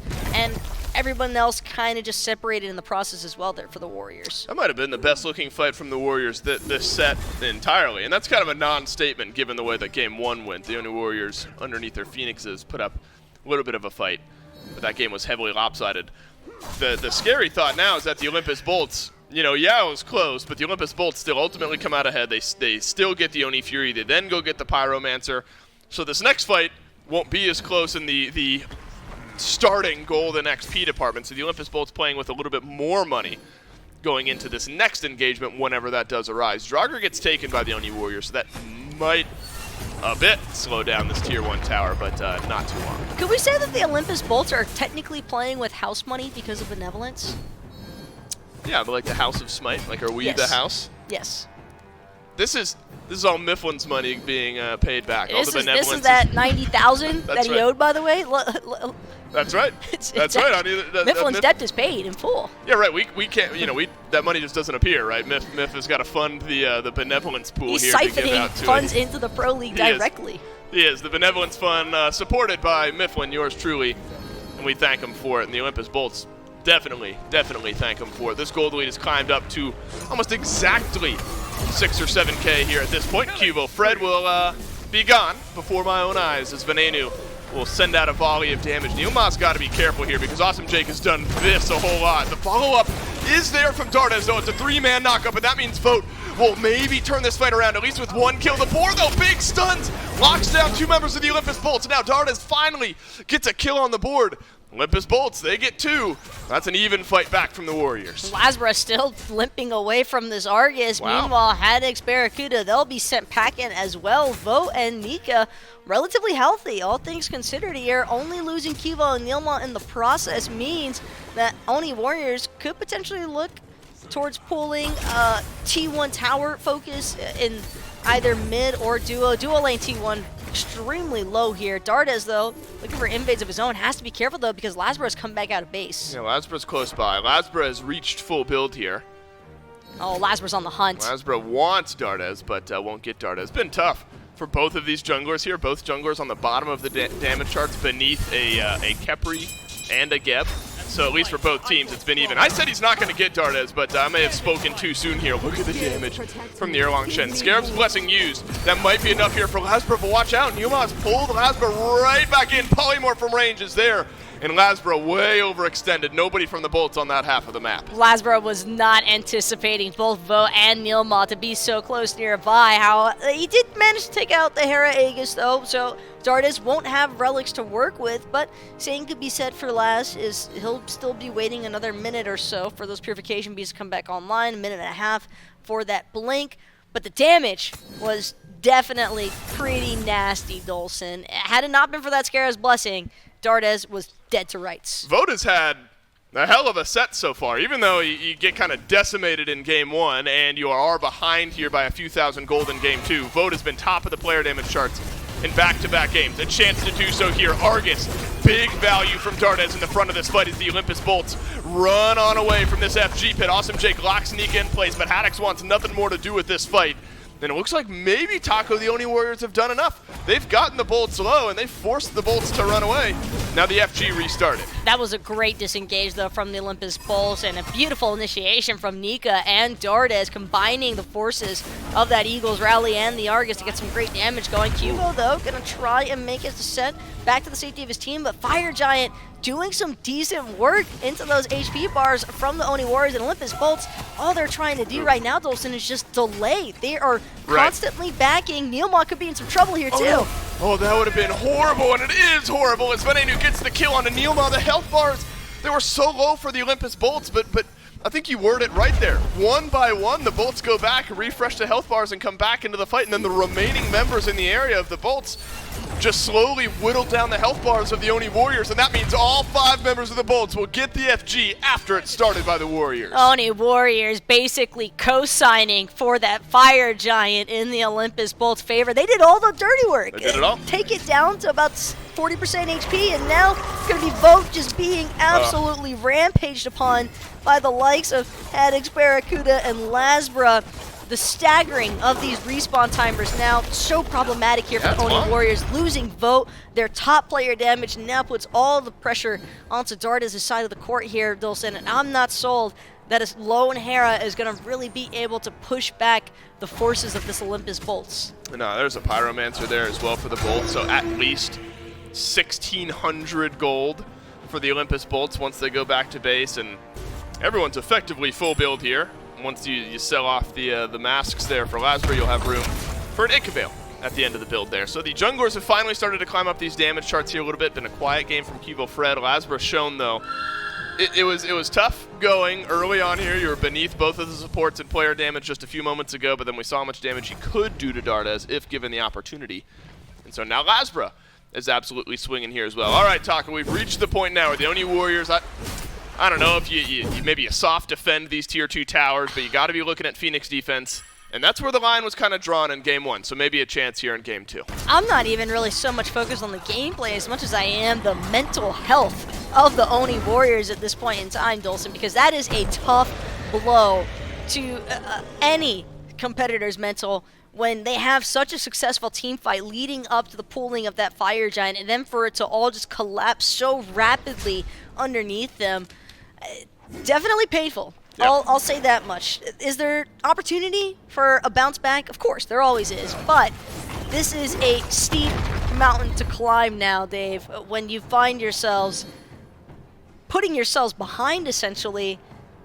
And I don't even think it was necessarily the Oni Warriors' fault by any means, not all the way at least, but the decision-making did seem a little bit split as to whether or not they should just full commit to that Fire Giant or full commit to another team fight, and neither decision really being 100%ed on by the Oni Warriors just leads to them losing out on both. Right. In a moment like that, it feels like either choice would have worked out, but neither choice was really made, and the Olympus Bolts, and in a way, almost make the choice for the Oni Warriors. Now the Oni Warriors have got to put up a defense here. Haddix, half of his HP is gone. That's Dardas and Vote. But a little bit more of Neilma's health is gone. Been a bit awkward for this Kepri. 0-3-5, not horrible, but 3 levels down from Awesome Jake. Haddix gets some of that health back over time. But it's going to take a minute here for maybe him to feel super confident. But Neilma has to play super far back here. Zawkward, but the boar into the CC from Argus sets up a couple of kills now for the Oni Warriors. They were quiet. They baited the Bolts in and then let a volley of damage fly. Down go Jake. Down goes Barracuda and the rest of the Bolts that are left here. It's only 2 of them. They're left running. Mid lane Phoenix might die, but Venenu, he'll turn around. He'll get knocked up. He'll get taken out. Nika's got 2. It's a big defense from the Warriors. Lasbra, meanwhile, still just trying to strip away whatever farm he can find. Haddix knows he's just trying to lead the Oni Warriors on a wild goose chase. But this Argus, definitely problematic when combined alongside of Vote's ultimate here. That Artemis just decimating Barracuda's life force, and could be a response here from the Oni Warriors potentially for them to try and take the Olympus Ultimate Phoenix for themselves.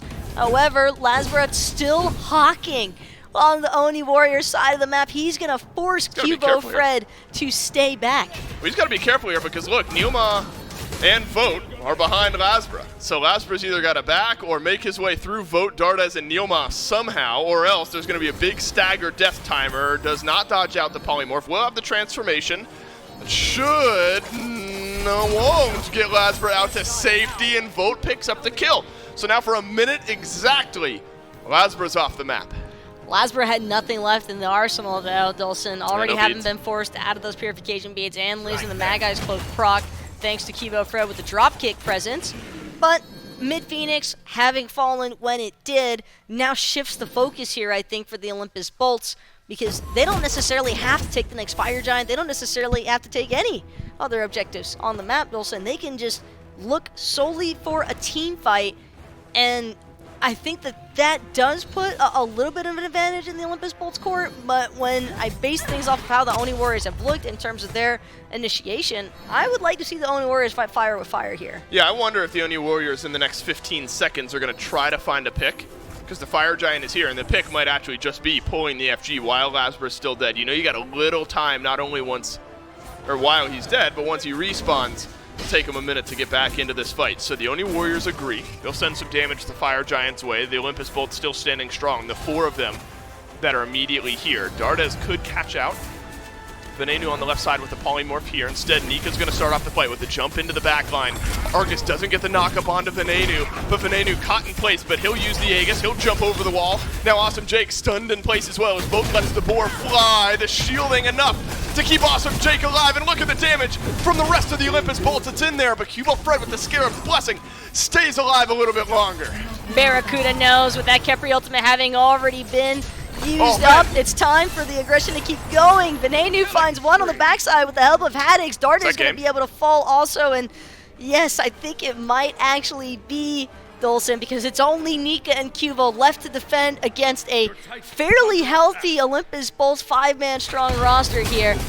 And I'm just not sold that an Eagles rally-less and a Winds of Shamash-less Gilgamesh can do it. It's an 8-set win streak on the line here for the Olympus Bolts, and I don't think they're going to make a mistake. A big team fight win, 30 minutes in, seals up the set, seals up the 8-set win streak for the Olympus Bolts. They've beaten everyone in the league, and now they're restarting their way back through. So they've beaten the Oni Warriors twice this phase. Was a pushback from the Oni Warriors in this game. This one was not a blowout to the same magnitude as game 1. I don't know if the Bolts ever felt uncomfortable, though. I don't think the Bolts ever felt uncomfortable, but they certainly had to hesitate at least a bit. And I think that the Oni Warriors nearly had them on the back end there of that secondary Fire Giant fight, but it was just too problematic for them. They're a little bit split, I think, and the Bolts certainly did not make it easy by any means. I always feel like it's difficult to try and toggle between a Tiamat and Osiris. Even the Hachiman able to play it a little bit more aggressively, but Awesome Jake just a menace on the Geb and his survivability there. Yeah, you thought Geb was a passive god? No, not when Jake's playing it. The Olympus Bolts, they're better off for it. They get the set win 2-0, not without a little pushback from the Oni Warriors, but it's a set win nonetheless for the Olympus Bolts. 8-0 now in Phase 2 of Season 8 of the SPL. Taco and I will take a break, and then the desk will round out the day.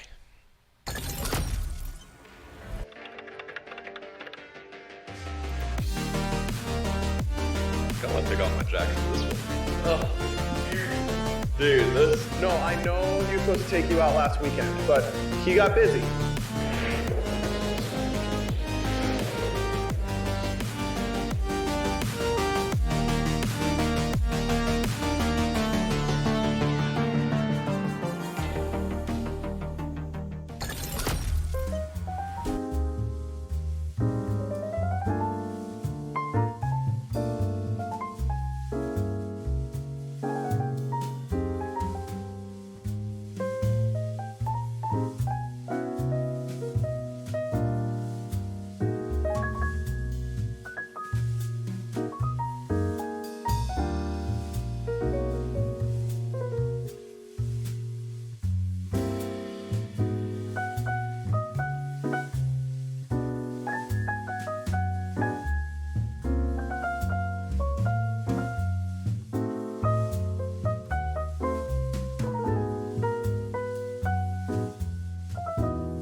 here. Look, every single year, the SPL just keeps getting better. Season 7 was incredible, and in Season 8, I'm sure our players are going to take their game to the next level. But in order to do that, they're going to need the best gear they can get their hands on. And that's why I'm so excited to announce the title sponsor for Season 8 of the SPL is Alienware. Yeah, that Alienware. Our players are getting the best of the best in computer gaming. These Alienware Aurora Ryzen Edition PC setups are insane. Not only will these be the PCs that the players will compete on once we are in studio, but Alienware is also providing one for each player at their home setup to make sure their practice is as good as possible. Now let's get down to brass tacks. The specs on these Alienware Aurora Ryzen Edition desktops are amazing. An AMD Ryzen 9 16-core processor. That's a lot of cores. That's plenty of processing power. That's a lot of cores. Plenty of cores. If you want to stream, this is the way to go. I know a lot about my cores, so. I mean, Pilates, right? 64 gigabytes of DDR4 RAM. What? Is that true? That is true. I mean, this thing has 64 gigs of DDR4 RAM. Which you can do literally anything with. Literally anything. I've never had more than 16 gigs. That's quadruple the amount I have at home. And one of the hottest commodities in the PC world, an NVIDIA GeForce 3090 graphics card. Insane how much better this is than what I have. The best graphics you really need, Ultra, of course. Content's gonna look good. And what's the point of all the power if you can't see it? Players will also be using the Alienware 25-inch 240Hz monitors. Man, when I load into scrims with this bad boy, I'm gonna feed so hard. And it's gonna be in perfect picture quality. We are so excited to be partnering with Alienware for Season 8 of the SMITE Pro League. And the best part is, this VIP treatment, it's not just for the pros. You too can get the best possible SMITE experience. Just go to smitegame.com/Alienware and use code SMITEAW to get special discounts on some of Alienware's best products. Thanks again to Alienware. Make sure you're following them on Twitter and Instagram. That's at Alienware on both platforms. And you can join their community at alienwarearena.com. And you're telling me an alien wore this?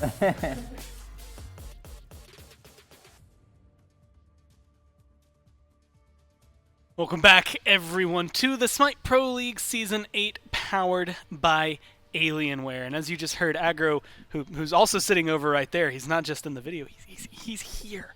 He did describe it pretty well, but I'm not going to try to do it better, because I'm just not. But again, the pros are playing on the Aurora Ryzen R10 desktops using a 25-inch 240Hz gaming monitor. And you too can get yours. Aliens may or may not have worn them. smitegame.com/Alienware. Use code SMITEAW for a discount and follow them on Instagram and Twitter at Alienware. And go to alienwarearena.com to join all of their global giveaways and more. I almost forgot that part, but of course it is what matters most. Thank you again to Alienware, and congratulations to the Bolts on a 2-0.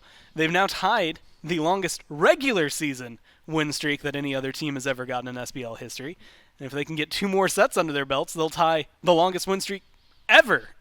Historic. It's a good time to be a Bolts fan. Good time to be a Bolts fan, for sure. And look, when they're playing like this, you feel like this win streak is just going to keep on going, because they just find ways to win these games. Even when they get off to a good lead, Warriors have a couple of good fights, you think, uh-oh, they might be starting to get some momentum, and then the Bolts always find a way to exploit these weaknesses. Of course, it was the Fire Giant pull that had all of us kind of shaking our heads at what was going on over there on the Fire Giant side of the map, but it started early, even in the duo lane, with Jake and Barra being aggressive with Geb Hachiman, like we all expected, of course. Geb Hachi's so aggressive over there in the duo lane.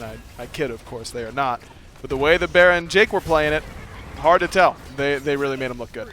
Yeah, I mean, the way that they showed up this game, solid for the Bolts, but I will give some good shout-outs to the Warriors. They made it a lot harder, a lot more difficult for the Bolts to win this game. than it was in game number 1. A lot more fights going their ways, a lot more kills getting picked up between the beginning and the end there. Unfortunately, still meeting the same end. Lasbra, at one point, was, well, actually sitting in this exact area, maybe not this kill, not what I was thinking of, but showcasing what he is able to provide for his team, despite none of the rest of his team being there. He was just zoning away, forced the Warriors to stop what could have been a Phoenix push by falling back to deal with him, who was going for a second Phoenix push at the time. He's 2-2-8, maybe doesn't get all the kills. Vin goes 5-3-5. It's maybe not as just regularly kill-heavy as in game 1, but still a great performance from the Bolts. Yeah, overall, the Bolts looking very good. I mean, it as advertised for the team that's in first place. But on the other side, I think that Vote had a really, really good set despite the 0-2 loss. Dardes again looked really good on Hera. Why do we have to beg him to play it? Feel like that should be the pick that we see from him more often than anything else. And Fred continues to struggle. He was down below Neil in player damage for the vast majority of that game and barely surpassed him by the end. So I know jungle's not in the strongest spot it's ever been, but need some more from Fred, I think, for the Warriors. It's been a good journey, I think, if you're the Bolts, and not a necessarily bad journey here if you're the Warriors. Again, you pushed the Kings to a 3-game set much earlier this week. This time around, maybe it's not the same for the Bolts, but look, they're undefeated. That's a tall order. I'm excited to continue watching their journey as we move forward into the next couple of weeks. But right now, it is, of course, the laurels. Well, don't rest on them, but it is the laurels still for the Bolts, who are now on an 8-0 win streak here in Phase 2, and we've got Venenu standing by for this one. Vin, I've got at least 2 questions that I know prepared for you. The first one I'm going to go with is the fact that there's so many bans against Jake in game number 1. They leave open a Tiamat and a Morgan Le Fay, and I can guarantee you guys are thinking, okay, they'll take one, we'll get the other. They lock in both. You end up having to go hell. What was the conversation like in the draft for game 1? I honestly, it was actually surprising to all of us that they ended up locking both of them in. But I mean, we kind of had our own plan going into it anyway, even if, something weird happened like that, or we just had some prep that we already knew that going into it that was going to be a little different than usual. So, yeah. So we've gotten used to the patented Vin selfie after every win so far this time around. What was the strategy, I guess, for coming up with at least today's pose? We actually went, Jake and I, we went to get some cookies, and then I was like, yeah, let's just take a picture. We were still in our jersey, and then, there it was. There you go, nice and easy. You guys are on an 8-win streak as of right now. You haven't lost a single set. I'm absolutely sure you're feeling ecstatic about it, but you're really starting to get back into it. David mentioned it on the cast, but you're getting into the second round against a lot of these teams. Teams like the Kings, I think, are on the horizon for you. I know, obviously, you'll have to go against the Dragons as well. And next week next week it's Kings Titans. So is there going to be some resistance? Are you guys thinking that there's going to be any stumbles anytime soon, or are you thinking that, we've done it once, you can do it again? I mean, I think all the teams coming up, they're always going to be hard. We always have to do our prep and everything like that. All teams right now in this build are really good, and we just can't underestimate any team. We just got to keep playing our game and playing how we want to play. And there it is, the patented Vin selfie. 8-0, couldn't ban this guy in the back out. Pretty much true as of right there. Ven, are you his Uber driver? He's like in the back seat of your car. Why isn't he sitting up front with you, man? Well, I actually had my girlfriend with me, so he was in the back. Oh, okay, she ditched. Okay, that's a good reason to toss him into the back right there. Hey, look, Jake, you can be front row when it comes to the SBL, but not front row when the girlfriends get involved. That is how it works. Well, congratulations again, Venenu, man. Thank you. And hey, have a good day. Hey, you as well. Just feels good to be a Bolts fan right now. I can already see what I know Lady Bisky, I'm sure Destiny and a lot of the immediate Bolts family, I guess I can call them, are going to be very ecstatic about it. I wonder if they're going to have like a good cookout or something to celebrate, because look, 8-0. Last year, the highest any team got was 6. So, and this is a really big win for them, and you got to imagine they're feeling great. You got to be feeling great. Unfortunately, Neil not feeling quite as good, but this is really good work by him, man. I mean, come on. How perfect is it that he just puts his face over Ven's? This is a Ven selfie that Neil has ripped from him, but he puts the Oni Homies jersey on over top. This is a good bit. Venenu is not only playing the best Smite of his career, which I think is almost indisputable at this point. Yeah. But he's also changing the post-game tweet game. Yeah. Like, Get you a man who can do both. Isn't it wild? Vin is an MVP of Worlds, is. right? And he's now playing the best Smite. And it is not close. And this is the best Smite he's ever played. That's what's crazy. Look, Season 8, I feel like every single season there's a little level up, but then when you start comparing it like Season 8 to Season 4, you get to see a real power difference. 8-0, 100% win rate up there at the top. Not something you get to see too often when you're finishing week number 5 for phase number 2 here. Everybody else still playing catch-up. Kings, 1 game technically ahead of the Dragons there. We'll see how this continues on because as you saw this week, well, a lot of 2-0 still to be had tomorrow. Kings able to potentially further themselves up there in that second place spot as if it's Sunday. Look, we finished 3 days. I was about to go into a next week discussion because that's where my mind was at. But hey, we started on Thursday. We'll be starting on Thursday next week as well. Still 1 more day this weekend. Scarabs as well going to give us a second peek at what that draft can do. Didn't fare as well, I think, as they would have hoped against the Dragons. A win is obviously ideal, but they still actually looked pretty solid. And tomorrow they're facing the Leviathans. Not really an easier task. No, the Leviathans looked very good up against the Valkyries earlier this week, so that's going to be a tough one. But I'm looking forward to that first set as well. I mean, Kings, Titans, I think that's our game of the week here in the SPL. Yeah. Both teams coming off some losses the week before. We want to try and right the ship. Usually those ones where it's 2 middle-of-the-pack teams, both trending in similar directions just recently, even though the Kings are much higher in the standings. Those are ones to keep your eye on. I think it might be a banger. Especially now, the Titans trying to bounce back after their loss yesterday against the Dragons. So there is going to be their opportunity. The Kings taking them on. That's going to be at 1 p.m. tomorrow, right here, wherever you happen to be watching as of right now. And of course, right before that, we're going to have the SCC at 11 a.m. So if you want to get some warm-up Smite, get the palette ready before we jump to the SBL, you can tune in a couple hours earlier, and we'll be here with some North American SCC. Either way, from myself, from Agar, from everyone here, thank you so much for watching. We'll see you tomorrow. Peach it!